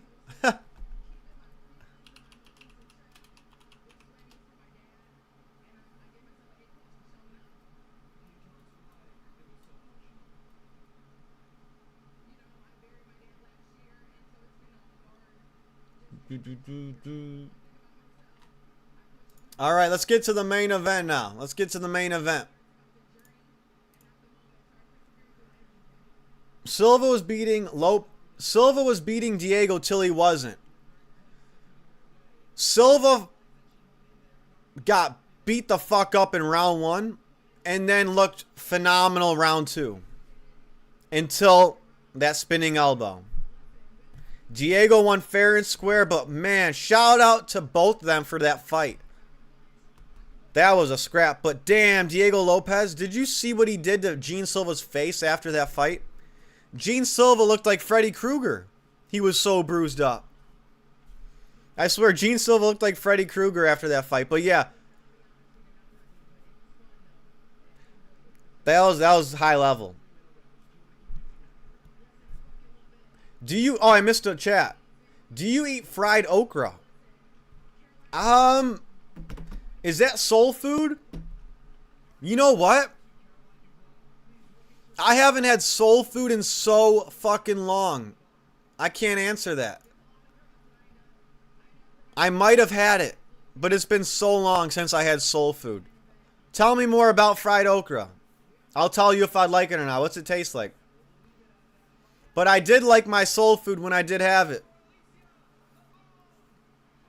No, I meant Diego Lopes missed so many punches against Volk in the first fight. Oh. He did. And he barely threw any, too. Volk is so technical, it's amazing. The way Volk can fight on the back foot, the way he can... Volk is so short, but he has such a good reach. He knows how to fight long. I've never seen a short, stocky fighter fight so good at range. Usually short fighters need to get in close, bob and weave like Topuria, but Volk, for some reason, he fights at range. He's amazing at keeping the distance, and Volk is so good. He's a real champion. What a real champion. Volk said he's not retiring. He said he's going to call out either Masvidal or Murphy. You got to respect it. We don't see champs like that anymore. Maybe Pereira. I mean, we don't see champs calling out. We don't see big name champs calling out lesser name undefeated contenders other than Volk. Volk's the man. And I watched some Cooking with Volk recently. He's one of my favorite champs. Did Volk eat fried okra? Did Volk cook that up yet? Bro, I was there too in attendance when RDR put his head down and quit. I was like, dude, how the fuck did this guy beat Whitaker? That was a close fight. I think Whitaker is on the decline, for sure. He's on the decline. Yeah, Volk was just constantly freezing the shit out of him with feints and insane footwork. Yes. That was high level. High level. I'm in Arkansas. Fried catfish and fried okra are both probably what you call soul food. Yes, yeah. I put salt on my okra. They kind of look like corn nuggets. I would like that. I would dig it. Hey, shout out Arkansas. He's in Bryce Mitchell territory. Tell Bryce I said hi. You know where I'm at.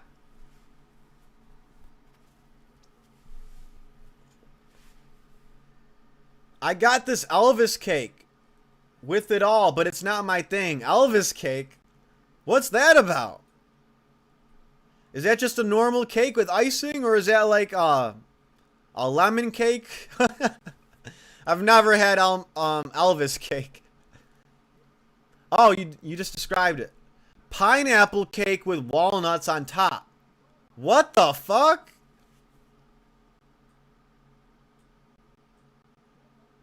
Pineapple Elvis cake is pineapple cake with walnuts on top.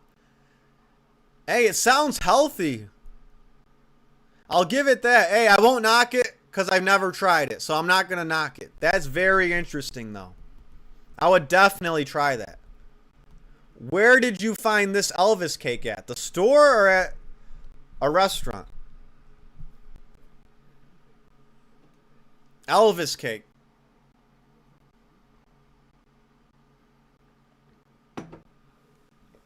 Izzy was a great champ for his division too. Doing charity support for Jared Cannonier. Could have sat out, but gave Strickland his opportunity. I'll give Izzy this. He was active. He was active. He was active. But what ruined his aura, I don't think it was his losses. It was him crying at the Strickland press conference and the Dricus press conference. And throwing that hissy fit in the octagon against Dricus. I think his over-emotional attitude killed some of his aura. But yeah, he was a very active champ. Had a decent title reign. Defended his belt multiple times. The Yoel Romero fight was a stinker, but...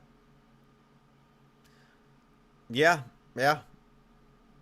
He did his thing most of the time. What was my favorite fight from Izzy? I guess the Paulo Costa fight was his best performance. Put on a decent fight against Jan. But I think for sure, hands down, the Paulo Costa fight was Izzy's best performance ever.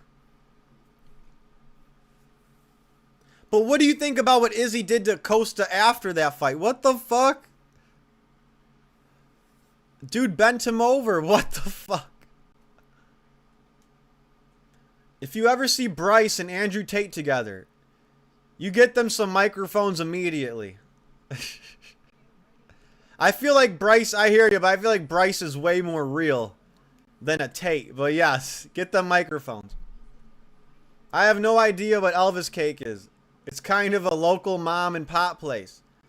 Local mom and pop places are the best. I support the mom and pop shops.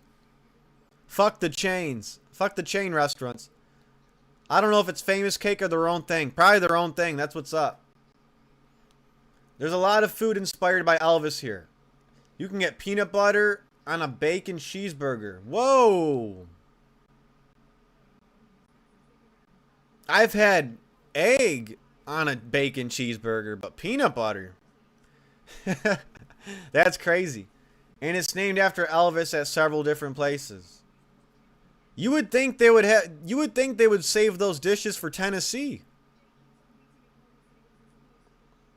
I wonder what... Okay. Arkansas likes Elvis, I guess. Like, Izzy was active and he was constantly providing updates to the world on what's next for him. So that's good. Yeah. Yep.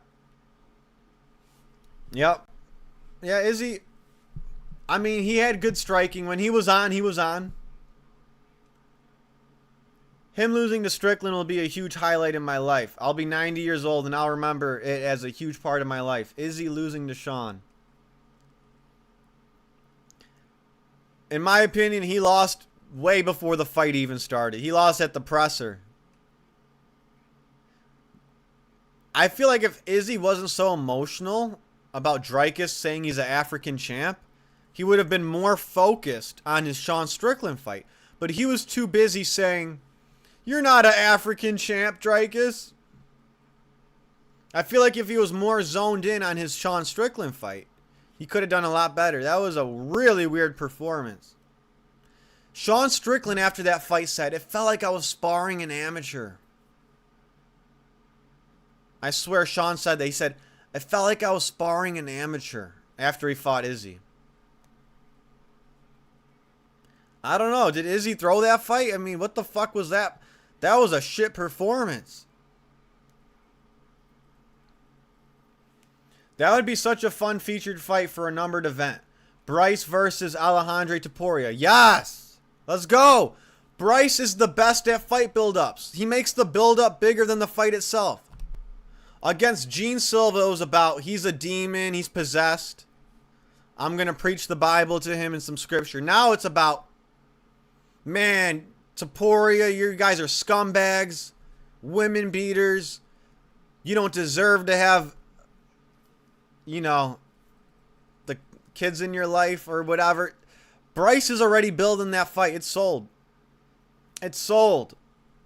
Whether you agree with Bryce or not on the Topuria situation, he sold the fuck out of that fight already. Bryce has done more fight promotion this year than every other fighter combined. If you think about it, the only exciting press conference this year was UFC 314 when Bryce fought Silva. And then on that same press conference, Diego and Yair were going at it. But yeah, UFC, if you don't book Bryce Mitchell versus Alexandre Topuria, you're a disgrace. And you should be banned immediately from matchmaking. That's the fight. Is Alexandre Topuria as good as his brother? And can Bryce avenge his loss against the Topuria, bro? I'm sold. Put that as second fight on a numbered Paramount card. Second fight on the main card. Or use it as the main card opener. I don't care. The peanut butter melts and it's weird. I'm 40 minutes from Memphis. 40 minutes from oh, you're by Tennessee, yeah. I had a great time in Tennessee. I went to Pigeon Forge and Gatlinburg. And I did a lot of hiking, a lot of nature walking. I did some nightlife. I saw the baby cubs in the trails. It was crazy. A bear came up to my cabin. It was insane. I definitely got to go back to Tennessee. I got some good peanut butter bourbon. Peanut butter bourbon's where it's at.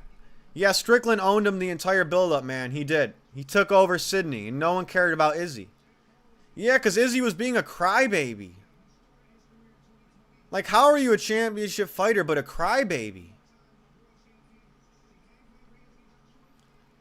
Bro, it feels like just yesterday the first episode of Arc Insanity podcast dropped. I missed that Chaos Week, man, and then they booked Gene Bryce.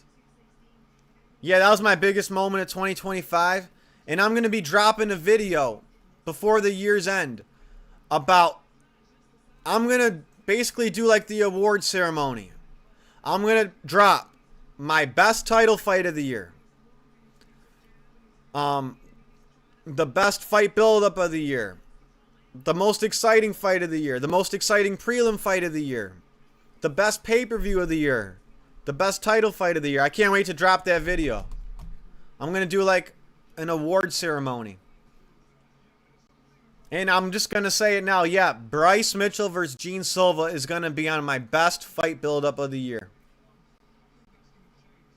Merab and Umar was up there, but nothing beat that press conference with Bryce and Gene and Arc Insanity, and then Gene with the globe and Bryce with the flat earth. It was too good. Bryce stole all the headlines this year. Even when Conor was trying to run for president, everyone was just talking about Bryce and his fishing statement about Mustache Man. I mean, the whole world stopped and froze when Bryce said, I would go fishing with Mustache Man. The world froze.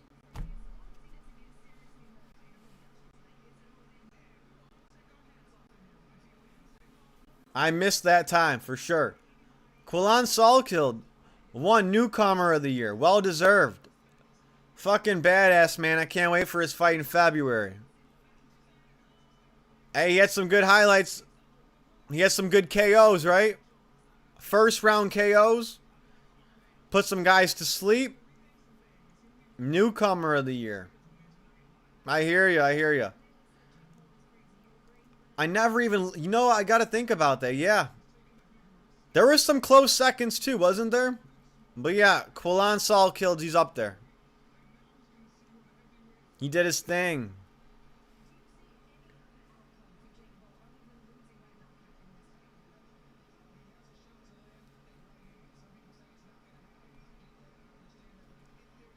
Newcomer of the year. I didn't think about that. I'm going to have to add that to the video. Newcomer of the year. Yeah.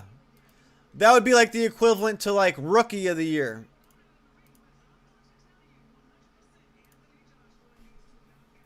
Salkid won newcomer of the year. Yep. Yes, he did. Yes, he did. In a lot of people's eyes. For sure. I'm sure all the Aussies were so happy, right? Love Salkid. Slept the Indian scam artist and stuff. Oh, Jabli? He slept Jabli? Yeah. And then he slept more people after that. He's got the straight right down the pipe. He's got the sneaky head kick. He's a very formidable striker. Very formidable.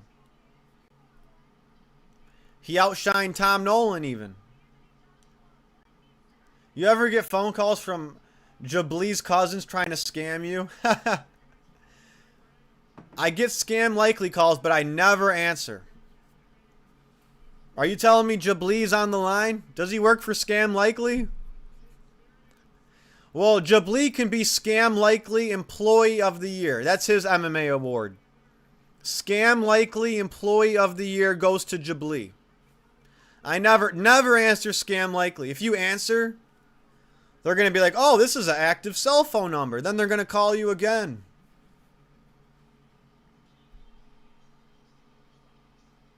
I never answered a Jabli phone call in my life. Ever. Never, ever. Alright, what kind of walkouts are they going to be doing for the main event? They're going to have a live performance or what? What's going on here?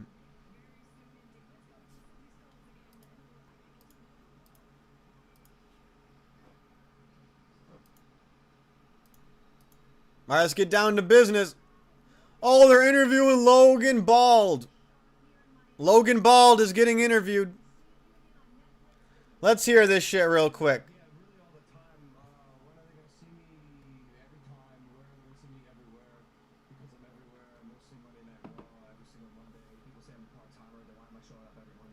Oh, I can't stand this guy.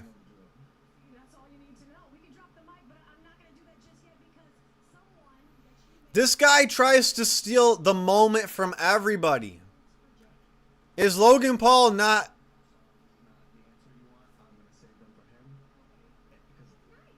Is Jake Paul... I mean, is Logan Paul not the biggest narcissist?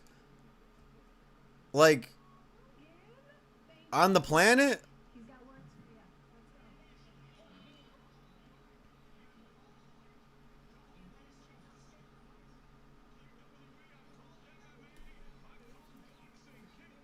Alright, let's see the walkouts.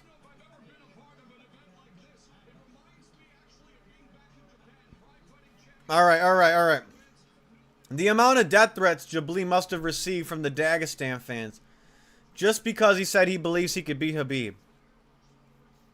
Yeah, that's fucked up. That I don't agree with. That's messed up. What? Yeah, you're probably right. He probably did get a lot.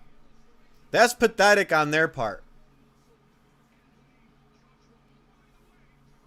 That is pathetic on that fan base's part. That's really annoying.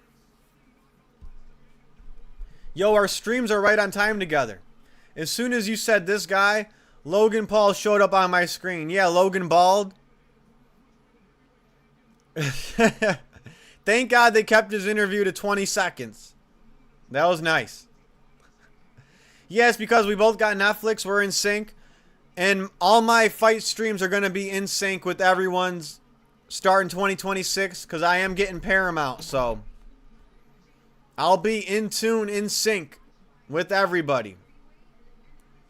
Right on time, live reactions. No delays. I'm getting Paramount, so it'll all sync up.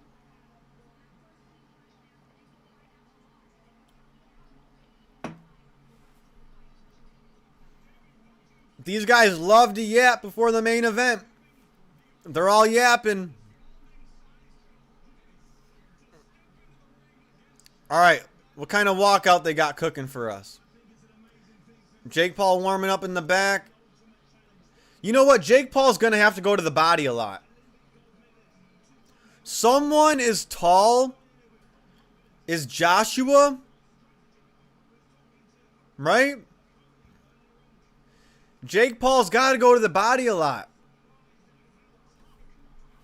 Like, the body's there. It's going to be hard to reach him up top. I'll be right back. Got to grab something real fast. Can't wait for this hate watch, though. Let's get it. Let's get it. We'll see you in a few.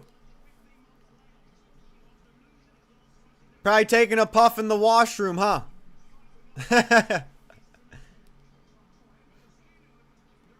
All right. Maybe they won't have a live walkout performance. I thought for sure they'd have like a live walkout or something.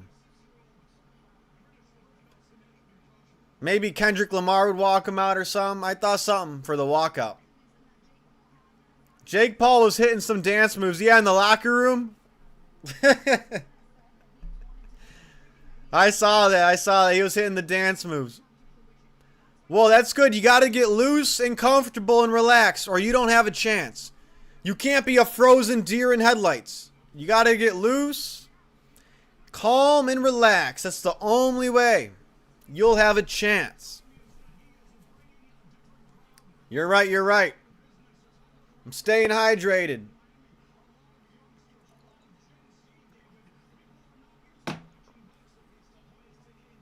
All right.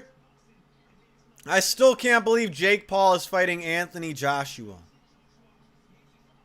There's no way. There's no way.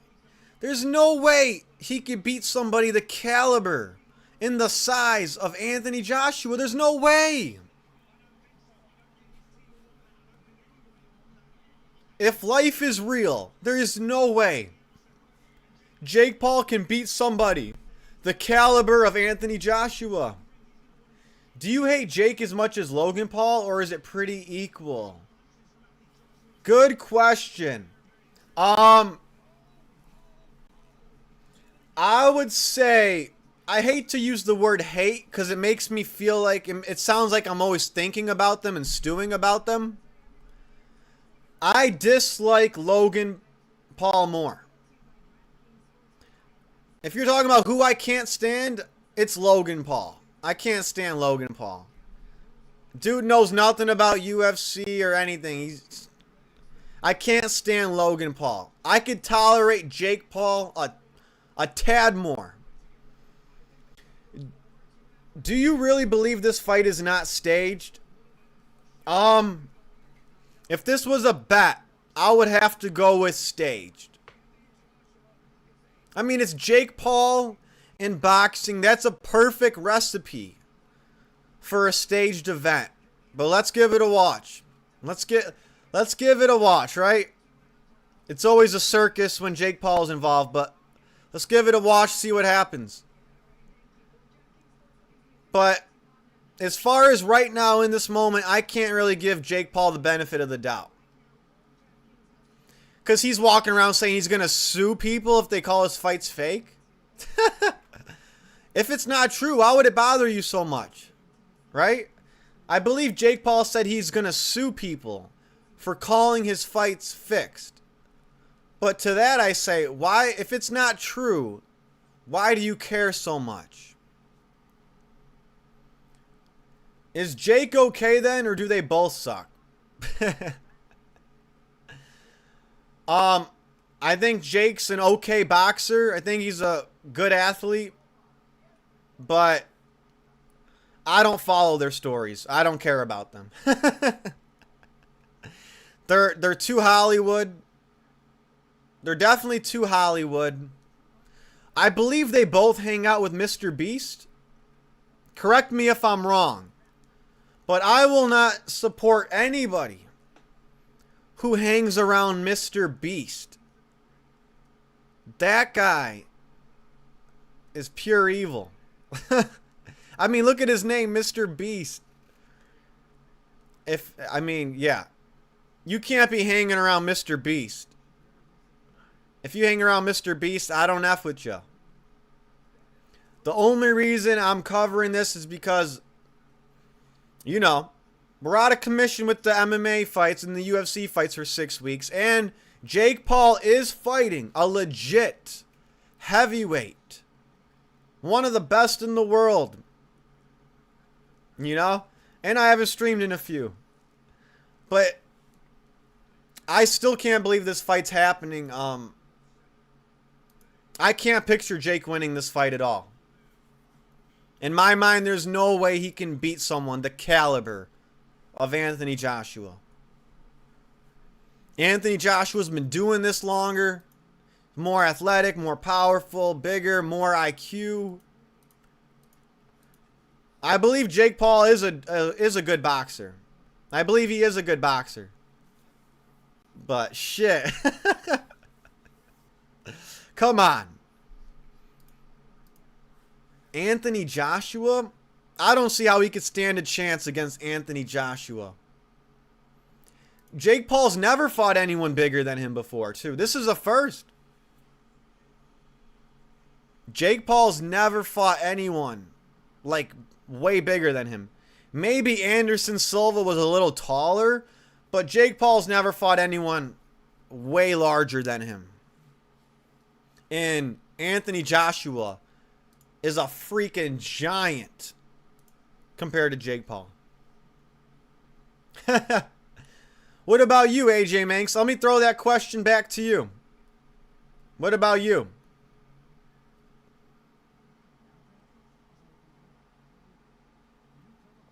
Let me throw that question right back at you.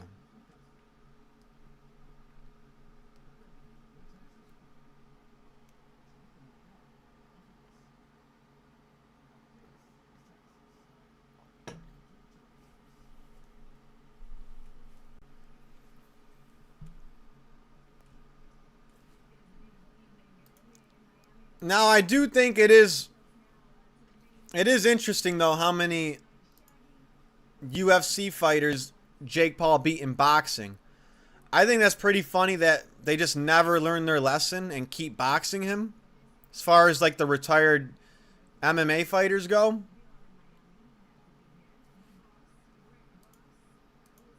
I do think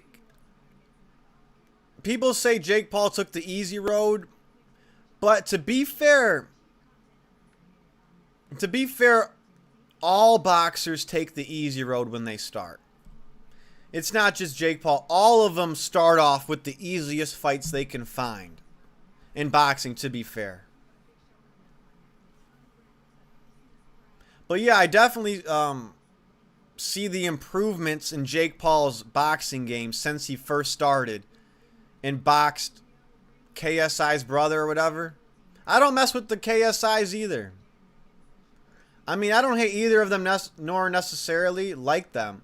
I just see them as entertaining. I hear you, yeah. I hear you. And just see them as entertaining. Yeah, I don't anything them. But yes, there's a certain level of fakeness to them. But yeah, I don't really anything them. I'm not thinking about them all night, stewing about them. But if you ask me between the two, I can't stand the Logan Paul. I could stand Jake a little more. Jake Paul seems a little more down to earth than Logan. Logan just seems like the biggest sellout ever. It's just like rubbing off on him. I can't hate people I don't know personally.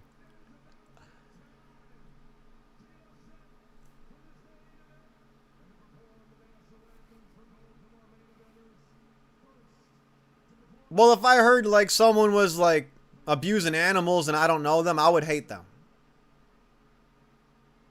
You know? Like Hasbulla. I think he abuses animals. That little shit, Hasbulla. I'll confidently say I hate him. That little shit. I hope Conor McGregor punt kicks him through a field goal post. All right.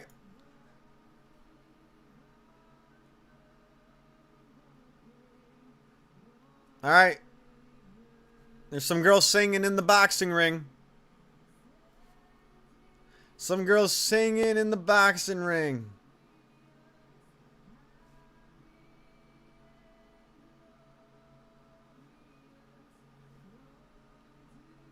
All right, they're going to be walking out.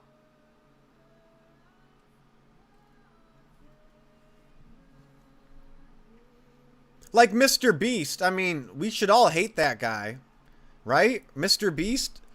I mean, he sells poison to kids.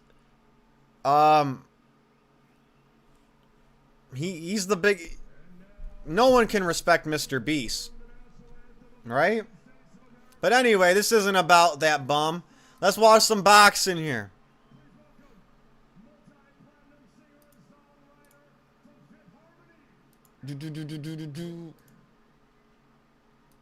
I mean, AJ Minks, if you saw the Epstein files released, I'm sure you would hate all of them, even if you didn't know them, right? All right, more singing going on. All right, so they'll probably be walking out in a few minutes. In a few minutes.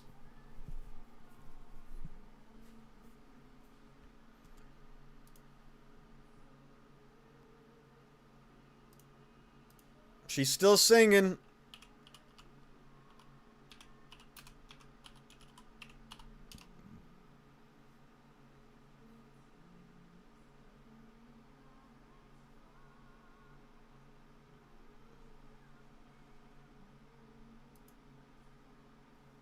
They're doing the national anthem.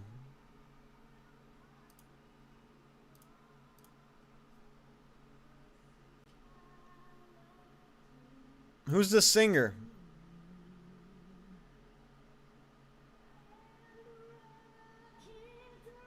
The crowd looks pretty packed. I'll say that. The crowd looks pretty packed right now.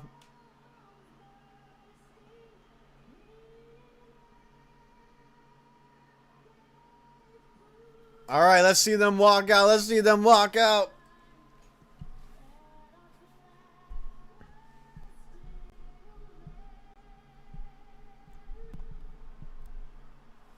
I'm ready. I'm ready to see some boxing. Let's go.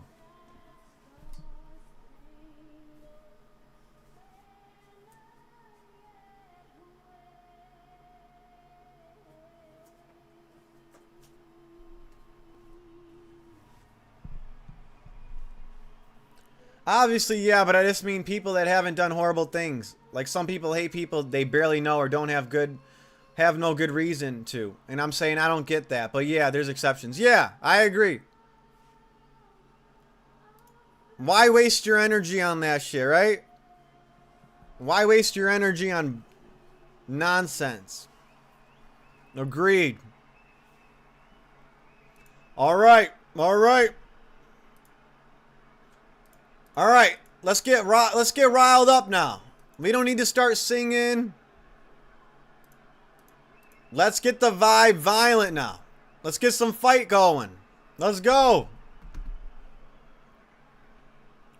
Now, very smart to have this boxing fight when the UFC is taking a 6-week break. That's what I'm talking about. That's what smart organizations or companies do. You book your fights when the UFC is taking a layoff. You don't book a big fight card or a fight when the UFC is having a big fight pay-per-view. You do it during the holiday break when there's nothing else to watch.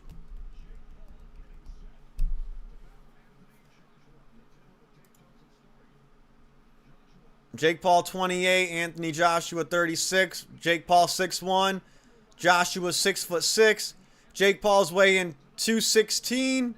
Anthony Joshua a whopping 243 pounds. 76-inch reach wingspan for Jake Paul. 82-inch wingspan for Anthony Joshua. Joshua is a giant. And Jake Paul's never fought a giant. 8 rounds, 3-minute rounds. All right. The size advantage is wild. Yeah, that's usually Jake Paul being way bigger than his opponent. That's usually what it is. Actually, he was supposed to fight Gervonta Davis, who's like up to his waist. But that fight got scrapped for some reason.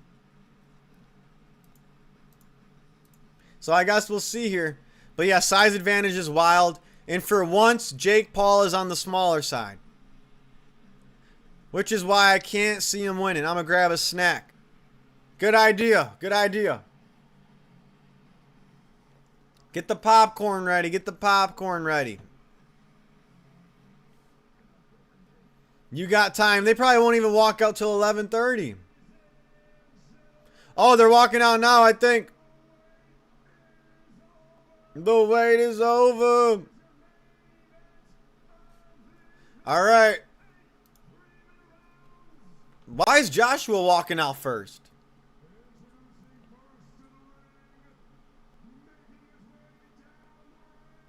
Got me some blueberries. Now that's a healthy snack right there. That's how you get lean. Blueberries. Why is Anthony Joshua walking out first?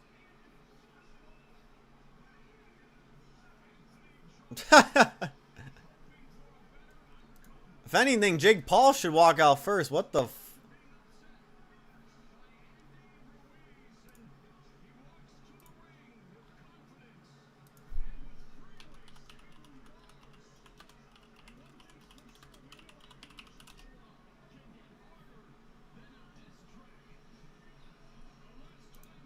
All right, Anthony Joshua walking out. Walking out, guys.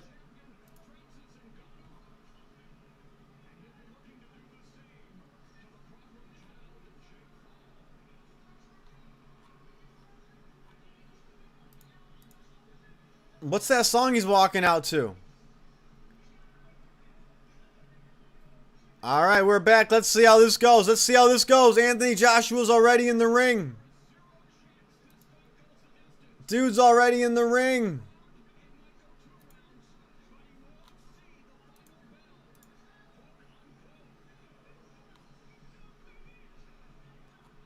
All right, all right. Now, Anthony Joshua walked out first. Very interesting. Very interesting.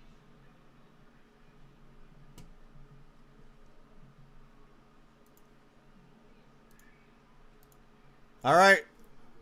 Here we go. Let's see how this goes. You're right. Let's see how this goes.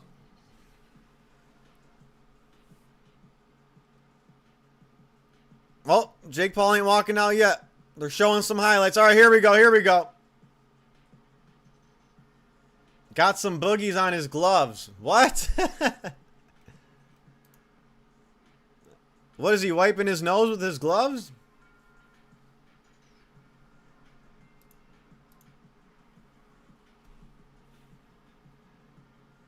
All right, they're showing his highlights. Let's see. Let's see what goes on here. He's wearing a Hulkamania jersey. Or jumpsuit. And there's Logan Paul that's going to try to steal all his thunder in the background. Joshua was, yeah. Oh, shit, I missed that. Watch Logan Paul behind Jake Paul trying to steal all his thunder.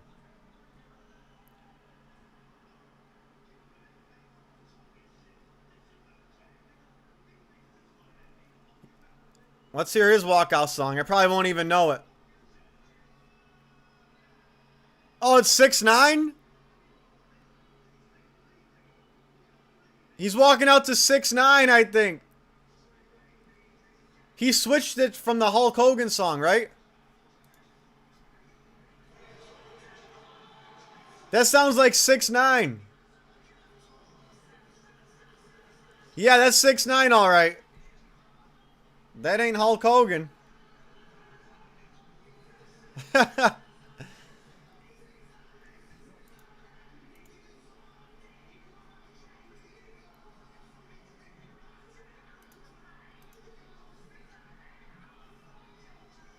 Shots. Whatever 6ix9ine screaming. 6ix9ine. Oh, he's there with them. Yep.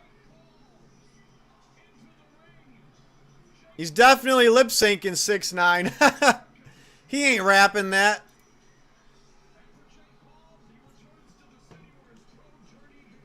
I remember you showed me him for the first time. I did? No way. I don't even remember that. All right, here we go. They're both in the ring. They're both in the ring.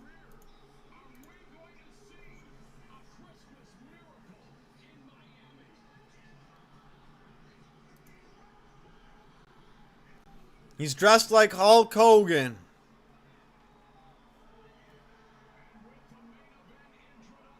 All right, they're both in the ring. Should have walked out with Payroll Giovanni, yo. Yeah, that was the move.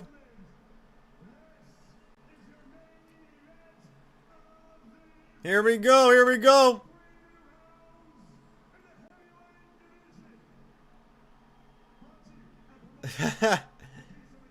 Yeah, you showed me him when he was a joke years ago before he was a snitch.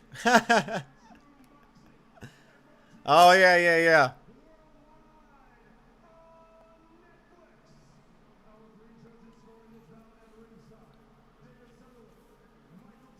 All right, I don't want to wait any longer. Let's get down to business. Is this going to a decision or is this a knockout?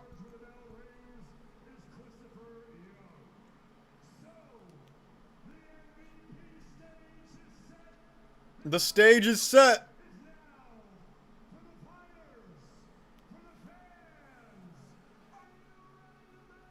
All right, let's get this show rolling. I mean, I think Anthony Joshua should clean house here. Come on.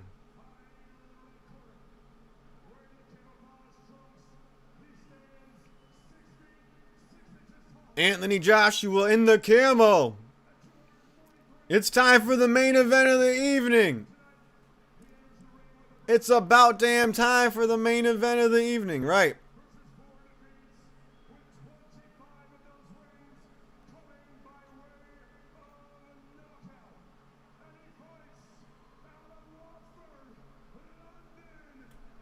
Fighting out of London, England, Anthony Joshua. All right, the main event's here. The main event's here.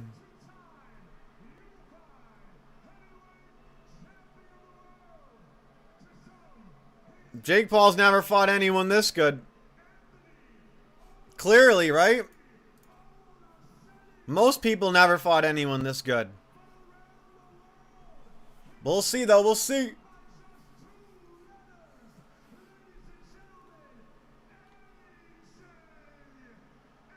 Wow, they really take their time before the main event starts.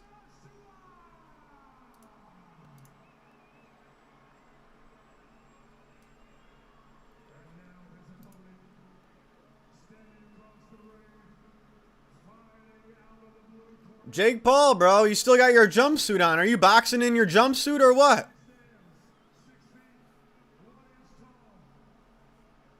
You gonna take that jumpsuit off or are you boxing in that?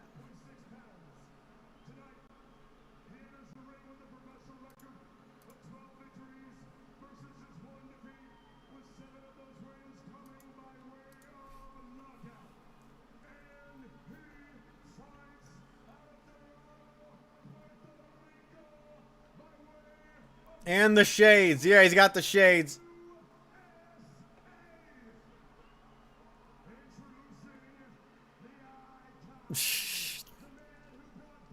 Okay.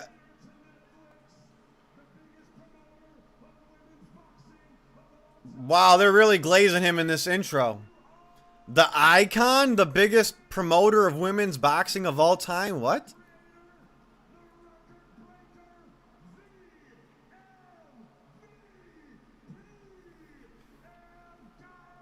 Wow. This guy can't run out of adjectives talking about Jake Paul, this announcer right here.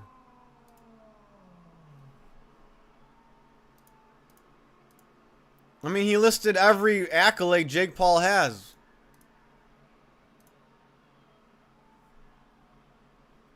All right.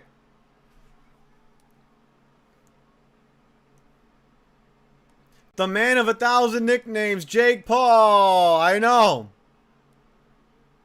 Why don't you list off his high school wrestling matches that he won? I mean, wow. That was the longest introduction I've ever heard.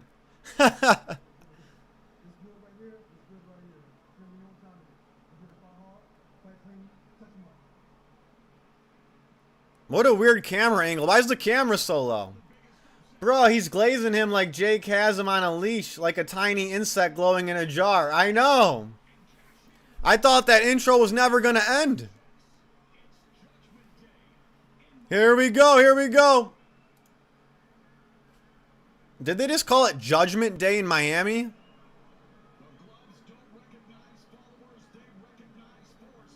All right. Here we go. You're right. They both sprinted to the middle. Jake Paul's really moving laterally. He's already circling. Jake Paul's really circling and staying on the outside. I've never seen him fight from so far away. Anthony Joshua looking for a body jab. Jake Paul is already circling a lot. He is at a far distance right now. And I don't blame him. Jake Paul with a jab, got blocked by Joshua. First strike from Jake Paul so far is the jab. Jake Paul keeps circling. Joshua with a jab to the body, blocked by Paul. Ooh, Jake Paul went with a right hand to the body. Joshua countered with a right hook. Might have just missed. He definitely felt the wind. He has to have that range. It's dangerous. Jake Paul looking for an overhand right. Just.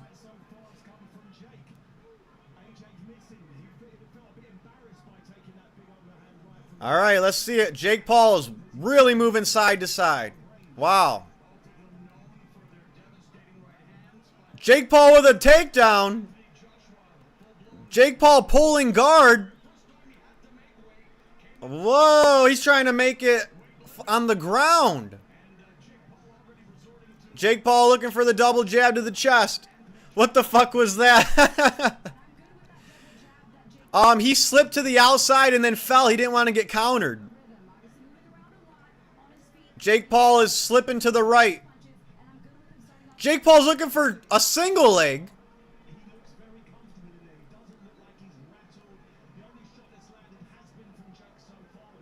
Jake Paul's looking to wrestle.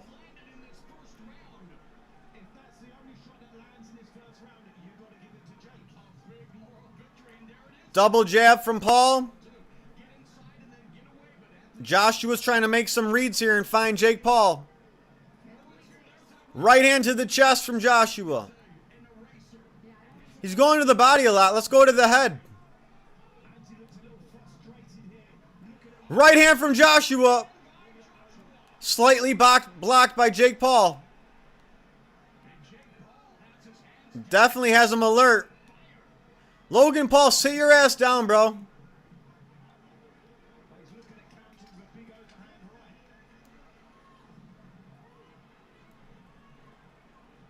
Now, Jake Paul is going to use a lot of energy here doing all this circling and lateral movement.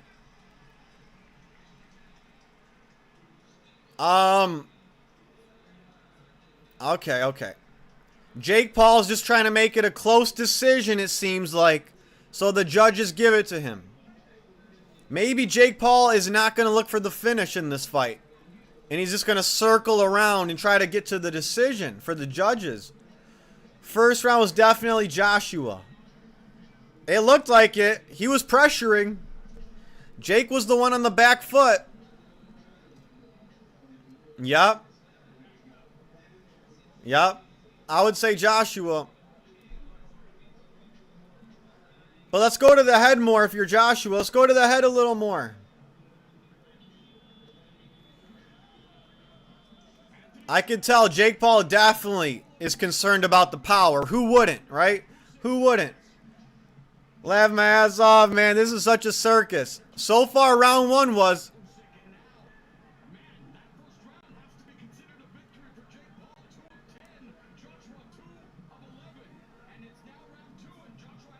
All right, Joshua, let's not look for those pitter-patter jabs. You can set it up with a jab, but let's see your power hand. Right hand from Joshua. It looks like it caught Jake Paul in the shoulder. Yeah, he had Jake Paul backing up the whole round. Yes, he did. Missed a big right hook. Jab to the chest. Joshua, let's follow up after that jab. I don't want to tell the pro heavyweight boxer how to box. He knows what to do.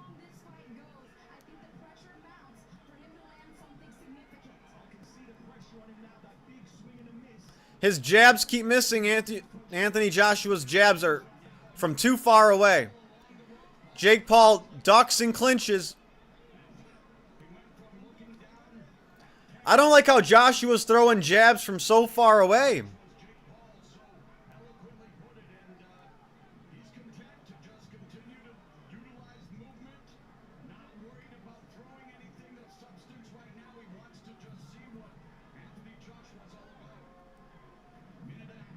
Jab from a mile away from Joshua, not landing.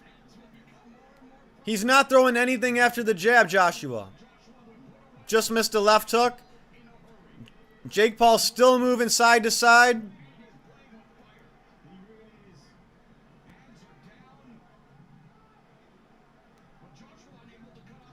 Joshua with a jab, but nothing after that. Jake Paul clinching. Jake Paul's doing more side-to-side movement. It's WWE for fuck's sakes. It looks like it so far. I haven't seen Anthony Joshua follow up after the jab.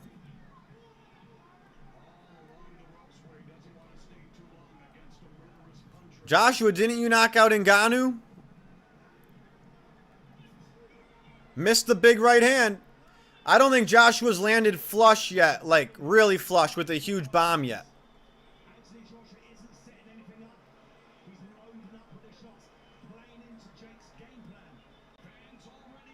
Joshua, you're towering over Paul. Joshua with the jab to the body. Looks like his right hand's landing on the shoulder. Nothing mind-blowing these first two rounds. It's Joshua backing up Jake Paul. Joshua's throwing a jab while Jake Paul is just kind of backpedaling the whole round. Jake Paul's backpedaling while Joshua's throwing jabs from a mile away.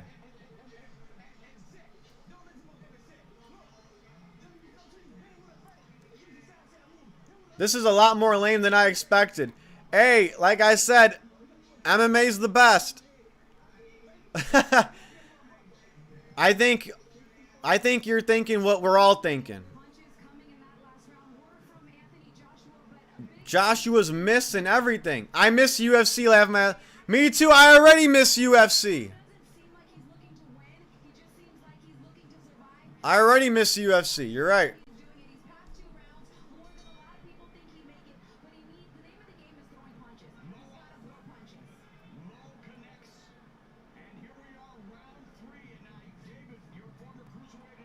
Jake Paul, the double leg takedown. Stuffed by Joshua. Joshua looking for a left hook. Right hook from Joshua. Where's that power, bro?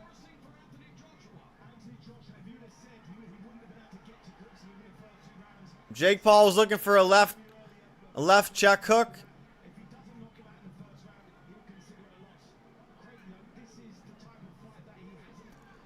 Joshua's just landing on shoulder. He's just landing on shoulder.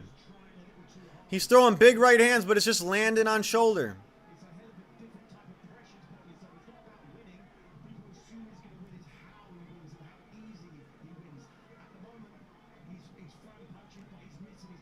If Joshua can't knock out Jake Paul, boxing's a joke.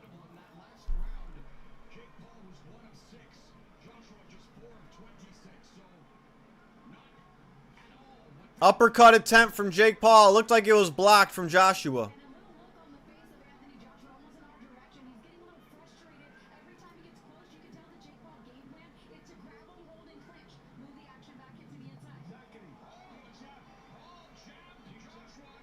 The commentators are freaking out because Jake Paul threw a jab.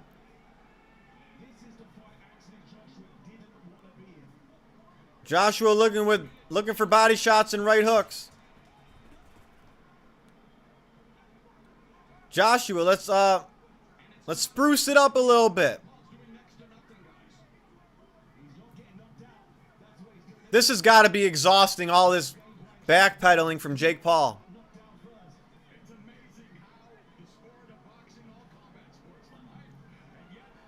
Joshua just missed a big right hook. Right after Jake Paul missed his overhand right. Joshua missed a right hand again.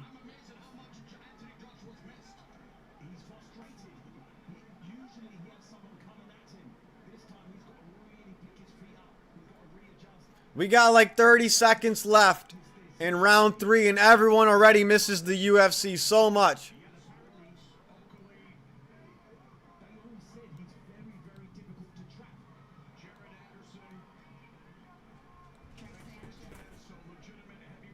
If Joshua can't land, we got to ask to see the fight contract.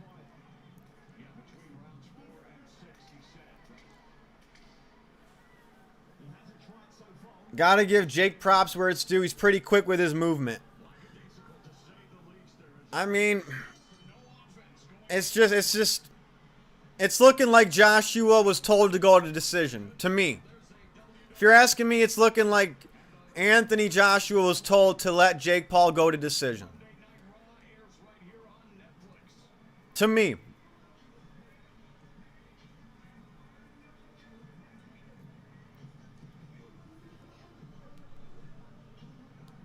Like, come on, Joshua was a heavyweight champ. Way more powerful than Jake Paul. Has fought way more skilled guys than Jake Paul. Agree and don't doubt it.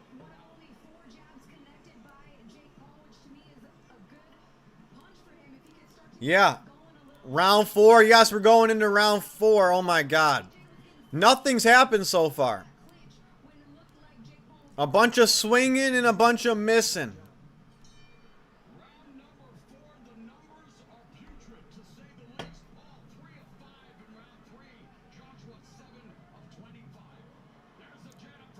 Anthony Joshua with a jab. Overhand right missed by Jake Paul. Jake Paul looking for a double leg takedown and failed. The crowd is booing.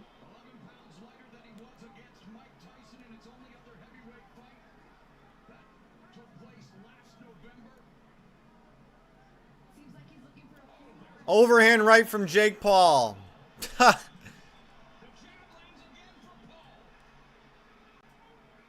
Joshua, don't embarrass yourself.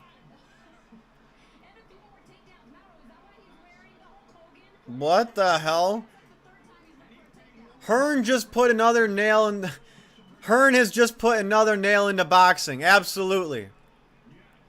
If everyone still can't agree that the UFC and MMA is the best after this, I don't know. How could you like boxing more? Like, people always end up disappointed after these big boxing main events. What's the takedown attempts? He knows it's boxing, not UFC, right? I know. I mean, that's his way of dodging a punch in boxing, is a takedown attempt. Joshua missed his power punch again. Jake Paul throws a right hand and falls on his face. Jake Paul falls on his face again after throwing a right hand and missing.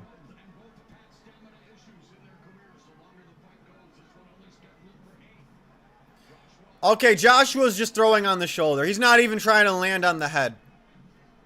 Uppercut from Joshua. He landed an uppercut. Follow it up. That was a good uppercut. Follow it up. You're an experienced veteran. Jake Paul's pulling guard like a coward. Jake Paul is pulling guard like a coward. He's falling down and quitting like a coward. And the commentators are saying Joshua's frustrated. Jake Paul's the one falling down on his ass, trying to get the fight. Jake Paul's the one falling on the ground on purpose, trying to avoid the fight. Jake Paul is definitely trying to avoid the fight. I mean, he fell down 5 times to avoid the fight. And Anthony Joshua is punching Jake Paul's shoulder. He's not aiming for the head. He's aiming for the shoulder. What the fuck is Jake Paul crying about? He fell to the ground and he said he got low blowed. You could tell the bias in these commentators. Absolutely. Absolutely.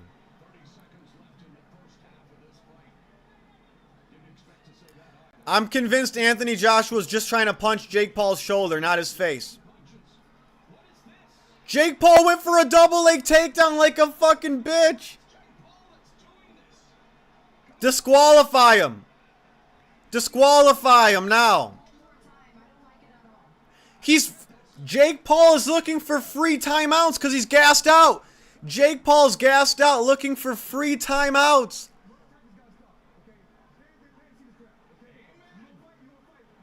And why is he yelling at Anthony Joshua, the ref? Joshua's not the one running to the ground. The commentators are pretending like Joshua's the one stalling. Jake Paul's falling to his ass like a bitch. He's gassed out. And Joshua's taking it easy on him. And Jake Paul's gassed out, falling to the ground.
All right.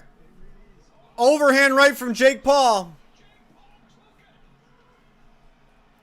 Jake Paul's, you can't drop to a knee. He's gassed out and he's falling to the ground to stop the fight. He wants free timeouts. Jake Paul's looking for free timeouts. Oh my God. Jake Paul, the overhand right somehow. Left hook. Joshua, can you start trying now? What the fuck?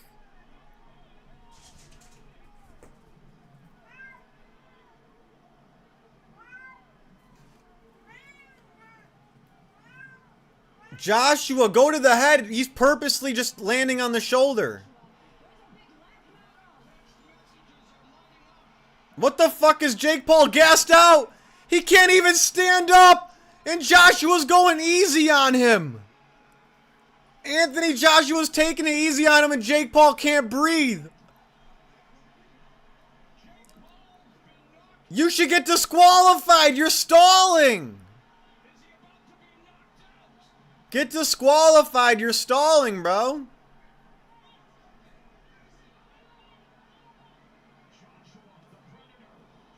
Right hook from Joshua. Right hand, left hook from Joshua.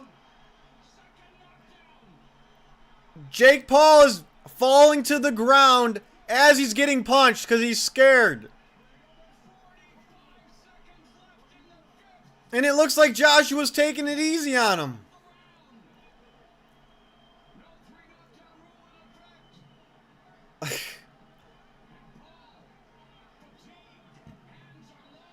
Joshua, land on his fucking chin. Overhand right from Jake Paul, counter right hook from Joshua.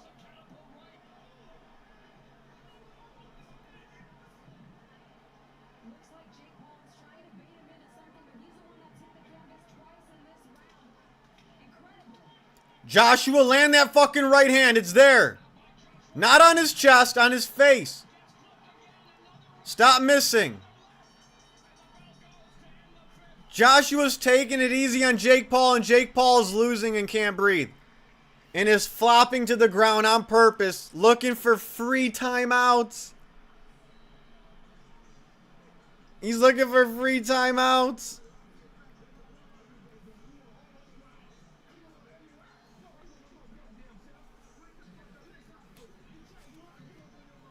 No gas in the tank. Joshua did good that round. Yes. Yep. He landed good body shots. Landed some body shots. Landed a left hook. This is pure nonsense. Jake Paul flopping to the ground. I know. Jake Paul. I mean, how many times is he going to flop to the ground?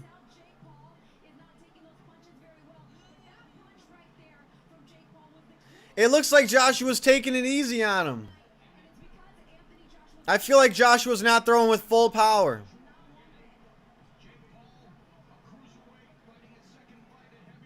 I said all that backpedaling is exhausting. Right hand, left hook from Joshua. Commentators failed to mention it. Jake Paul can't even walk. Jake Paul's shooting a takedown. Dude, these aren't knockdowns. Jake Paul is looking for free timeouts. Jake Paul is taking a knee like Colin Kaepernick. As many times as they let him, that's how many. Oh my God. Jake Paul's taking knees. These aren't real knockdowns. Jake Paul's taking a knee to catch his breath. He can't breathe. Joshua's taking it easy on him. He's gassed. Oh, uppercut from Joshua. Jake Paul sticking his tongue out like a retard.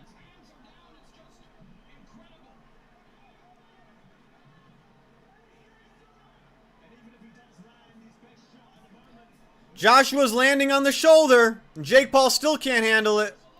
Right hand from Joshua. Real knockdown. Now we got a real knockdown.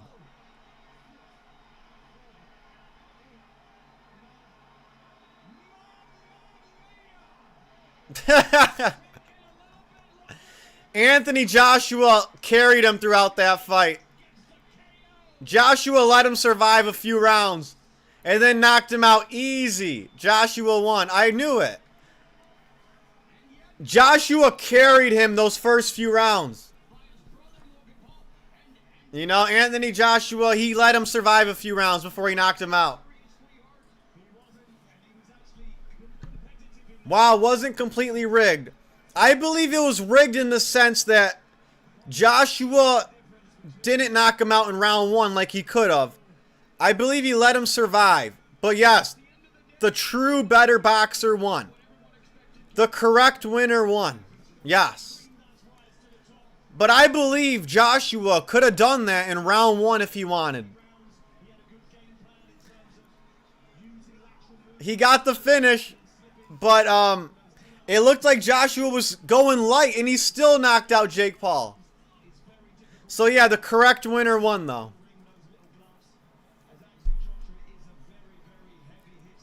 That was light work. That, I agree. That's why I said it wasn't completely. True, true. I hear you. I hear you. Yeah. Come on. I mean, what kind of matchup was this? Oh my God. Oh my God. What was that shit show of Jake Paul flopping to the ground every second?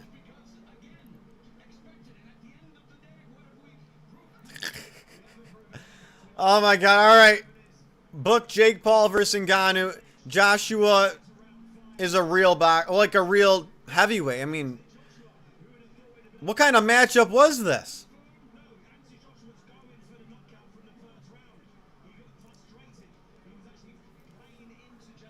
Obviously, Anthony Joshua was going to clean house.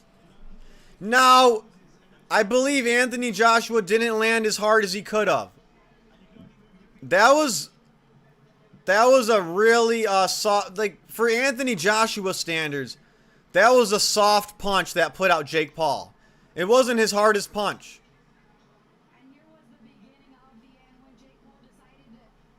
Let's see that final strike.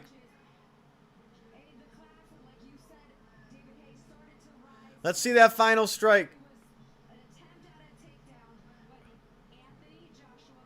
Let's see the finishing blow.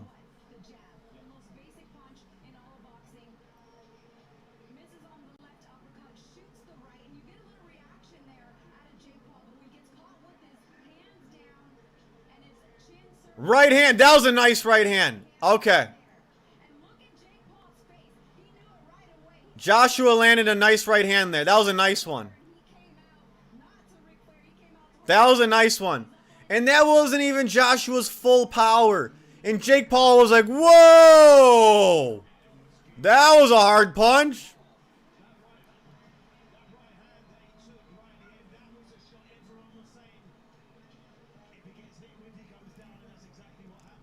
I knew this was a mismatch.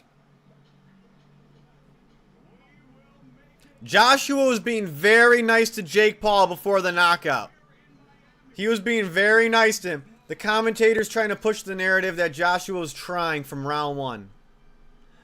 Yeah, no doubt about it. Joshua didn't really pick it up till that final round. Oh my gosh. Who booked this fight? Whose idea was it to make this fight? Right? Whose idea was it?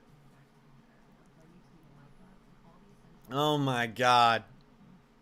Joshua took it easy and still knocked out Jake Paul.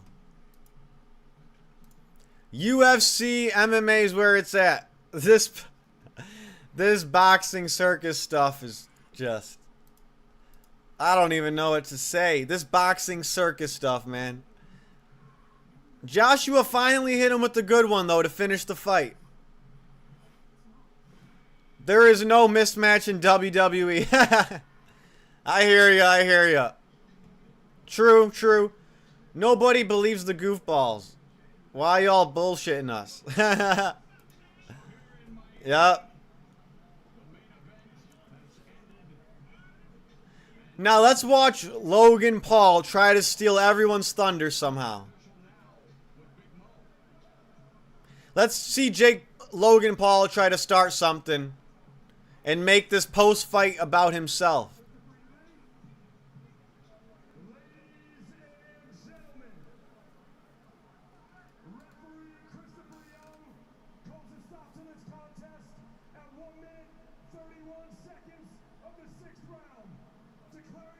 Round 6, huh?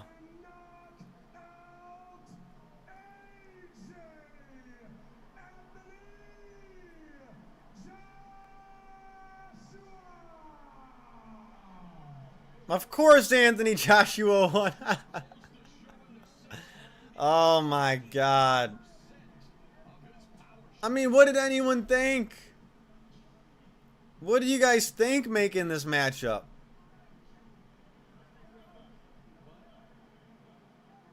Let's hear the interview. All right, let's hear the interview. Let's close out the circus with the interview. World, thank you very much. I'm here with the winner, Anthony Joshua. Anthony, congratulations on the win. How would you describe that fight? Well, first of all, I want to give love to the crowd, everyone that came out. I really do appreciate everyone in Wow, your buddy Ariel. Yeah, Ariel Hawani. the question. The guy who's named after a mermaid. The best performance. It wasn't the best. The end goal was to get Jake Paul, pin him down, and hurt him. That has been the request leading up, and that was on my mind. It took a bit longer than expected, but the right hand finally found the destination. Now, Jake Paul, he's done really well tonight. I want to give him his props. He got up time and time again. It was difficult in there for him, but he kept on trying to find. Anthony Joshua, you took it easy on him and stole one. Anyone who laces up his gloves, we always say we give them their respect. We have to give Jake his respect for trying and trying and trying. Well done. But he came up against a real fighter tonight that's had a 15-month layoff. We shook up the cobwebs, and I can't wait to roll into 2026. And if Tyson Fury is as serious as he thinks he is, and he wants to put down his Twitter fingers and put on some gloves, I know Anthony Joshua could have sent Jake Paul into the bleachers. step in the ring with me next if you're a real bad boy.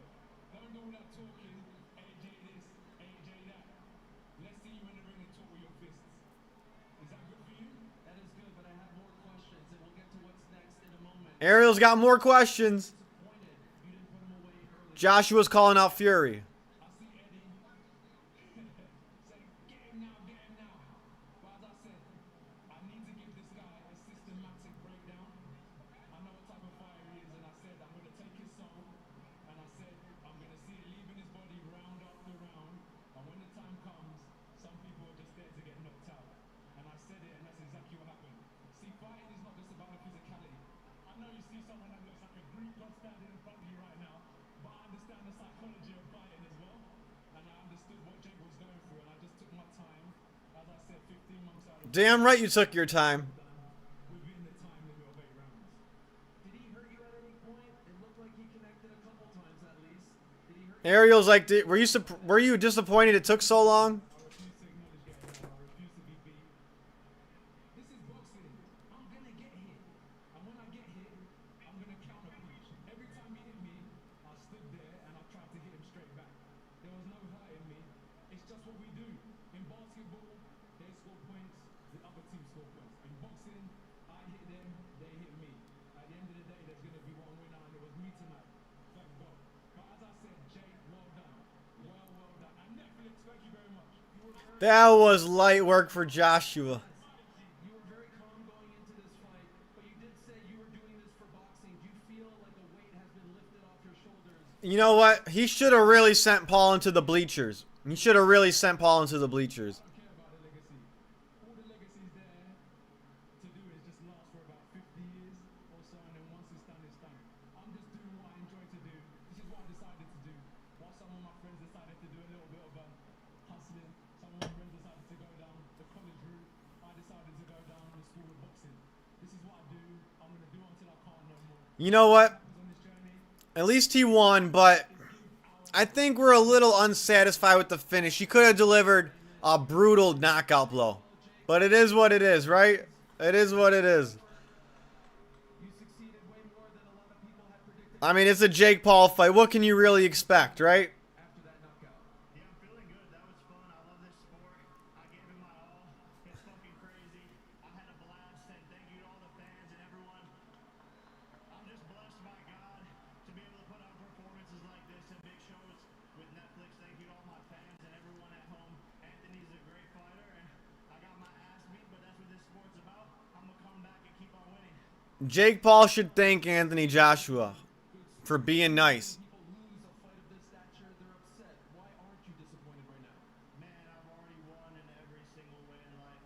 My family, my beautiful fiance. All right, all right. This sport has taught me so much. Wasn't a barn burn, I'll tell you that. Wasn't a good fight until Joshua landed the right. What? He said his jaws broke? Are you surprised you went 6 rounds with the former 2-time unified heavyweight champion? Honestly, I'm not surprised. I just got tired, to be honest. Like, it was just so much handling his weight. I think if I could have He got so gassed out, didn't he? kept it up and kept on fighting, but he did amazing. He hits really hard, and I just did my personal best. Lastly, I'd be remiss if I don't ask you, do you want to keep going? Do you want to keep fighting? Oh yeah, for sure. We're gonna heal the broken jaw. Come back, How does he know he has a broken jaw? He said he has a broken jaw. cruiserweight world title. Wow. Who do you want next? Anyone come to mind right now? Man, I'm gonna take a little break. I've been going hard for 6 years, so I'm gonna take some time off. But thank you to all the fans. Thank you to Netflix. All right, guys. We need UFC back. I love America. Well, This country. that was bullshit. Oh my god. That wasn't a barn burner at all. Far from it. Far from it.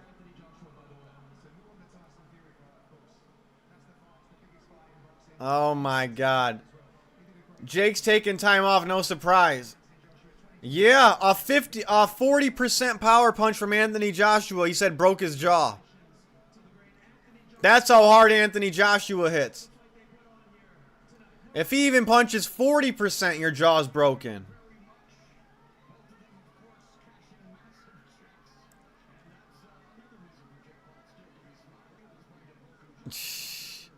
No doubt Joshua, you know, he beat him. But I think that punch was 40% of his power. Maybe 30%. Because Jake Paul, if he got hit by 100% power from Anthony Joshua, he'd be getting carried out right now on a stretcher. But, I mean, that was a good right hand from Joshua. That was still a good stinging shot. No doubt about it.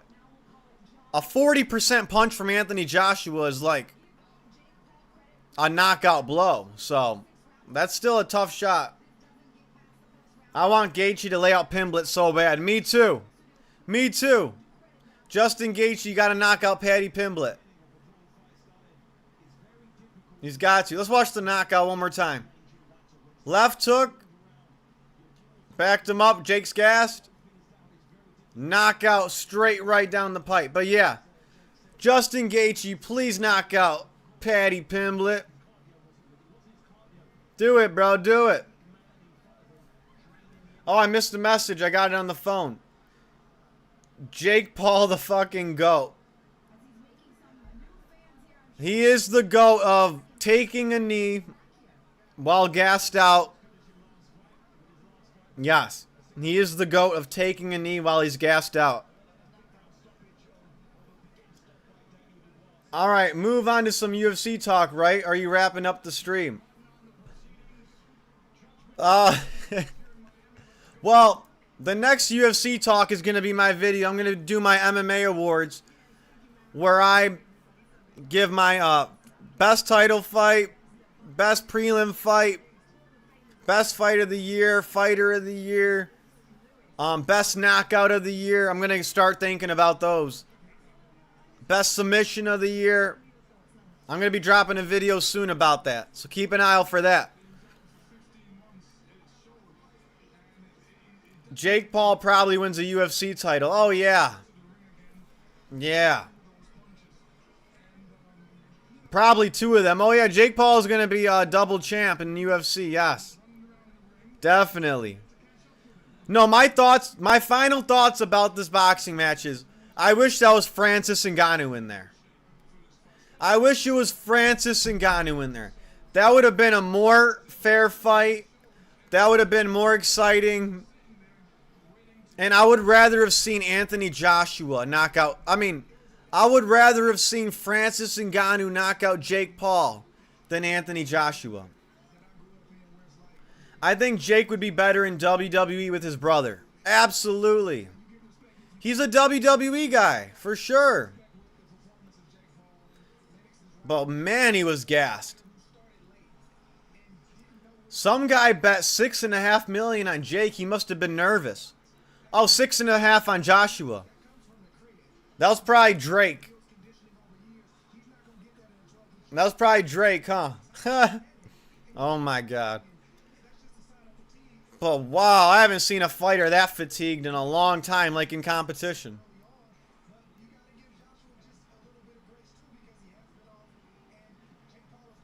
That was a walk in the park for Joshua, man. Holy shit. But yeah, it wasn't a barn burner. I 100% have the utmost respect for Jake and think he did the absolute best he could.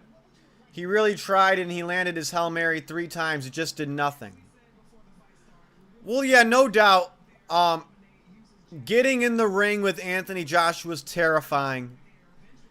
And that's terrifying. But wouldn't we all for the payday Jake got? Wouldn't we all for the payday Jake got?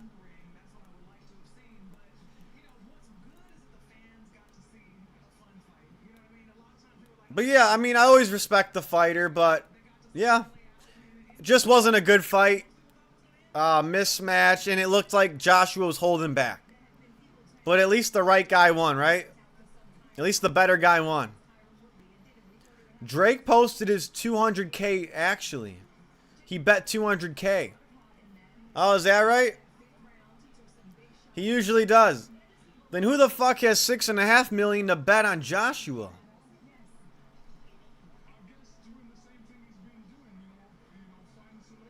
Good for them. That they have that much money to just throw around. Wow. I could see Jake and Logan Paul as WWE Tag Team Champs someday for sure. Exactly. That's his legacy. Jake Paul. The best tag team WWE guy.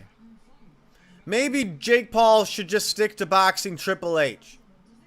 Maybe he should stick to that. Maybe Jake Paul should box Dave Batista next in his next fight. Or maybe he could call the Great Khali out of retirement. Oh, I can't wait for UFC to be back. I can't wait for UFC to come back. Everyone agrees with me. Everyone's with me on that one. Oh, I can't wait. Holy shit. Well, anyone who likes boxing more than MMA, I would love to have an interview with whoever likes boxing more than MMA.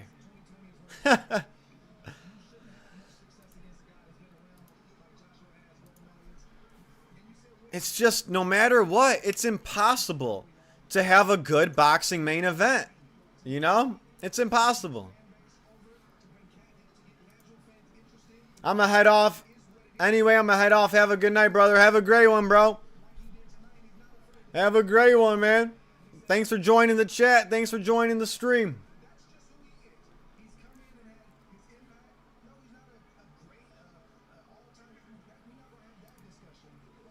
Yep. This taught me, well, it taught me what I already knew. I can't wait for UFC. I can't wait for some real fights to come back. We want that real shit.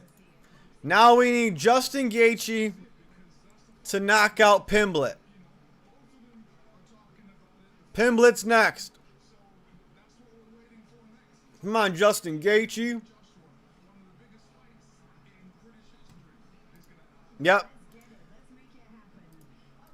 Wow. We need Justin Gaethje to do his thing. Alright, well, I'm glad the boxing's over. I'm glad the boxing's over. That, fight before the co-main event, the featured fight was alright. But probably not the best boxing card, like there's even good boxing cards nowadays, right? MMA is where it's at. I think that's the conclusion of tonight. We learned what we already knew. That MMA is where this shit is at. There's no denying it. I don't know how I don't even know why Dana White even wants to venture into boxing. Who gives a shit about boxing, right? But yeah, guys, I'm going to get to working on my MMA awards video.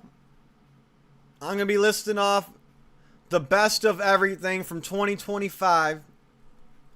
Best fight, best prelim fight, title fight, like I said. All of it, all of it. Biggest upset, all that shit. We got to do it. We got to recap 2025 the right way. Be on the lookout for some tier lists I'm going to drop. Some fun videos like that. I'm going to be doing some tier lists. Just some fun shit between these 6 weeks. Because, obviously, we're not going to get all this crazy MMA breaking news. And then, obviously, I'm probably going to start studying my UFC 324 prediction soon. Why not? Can never be too late for that.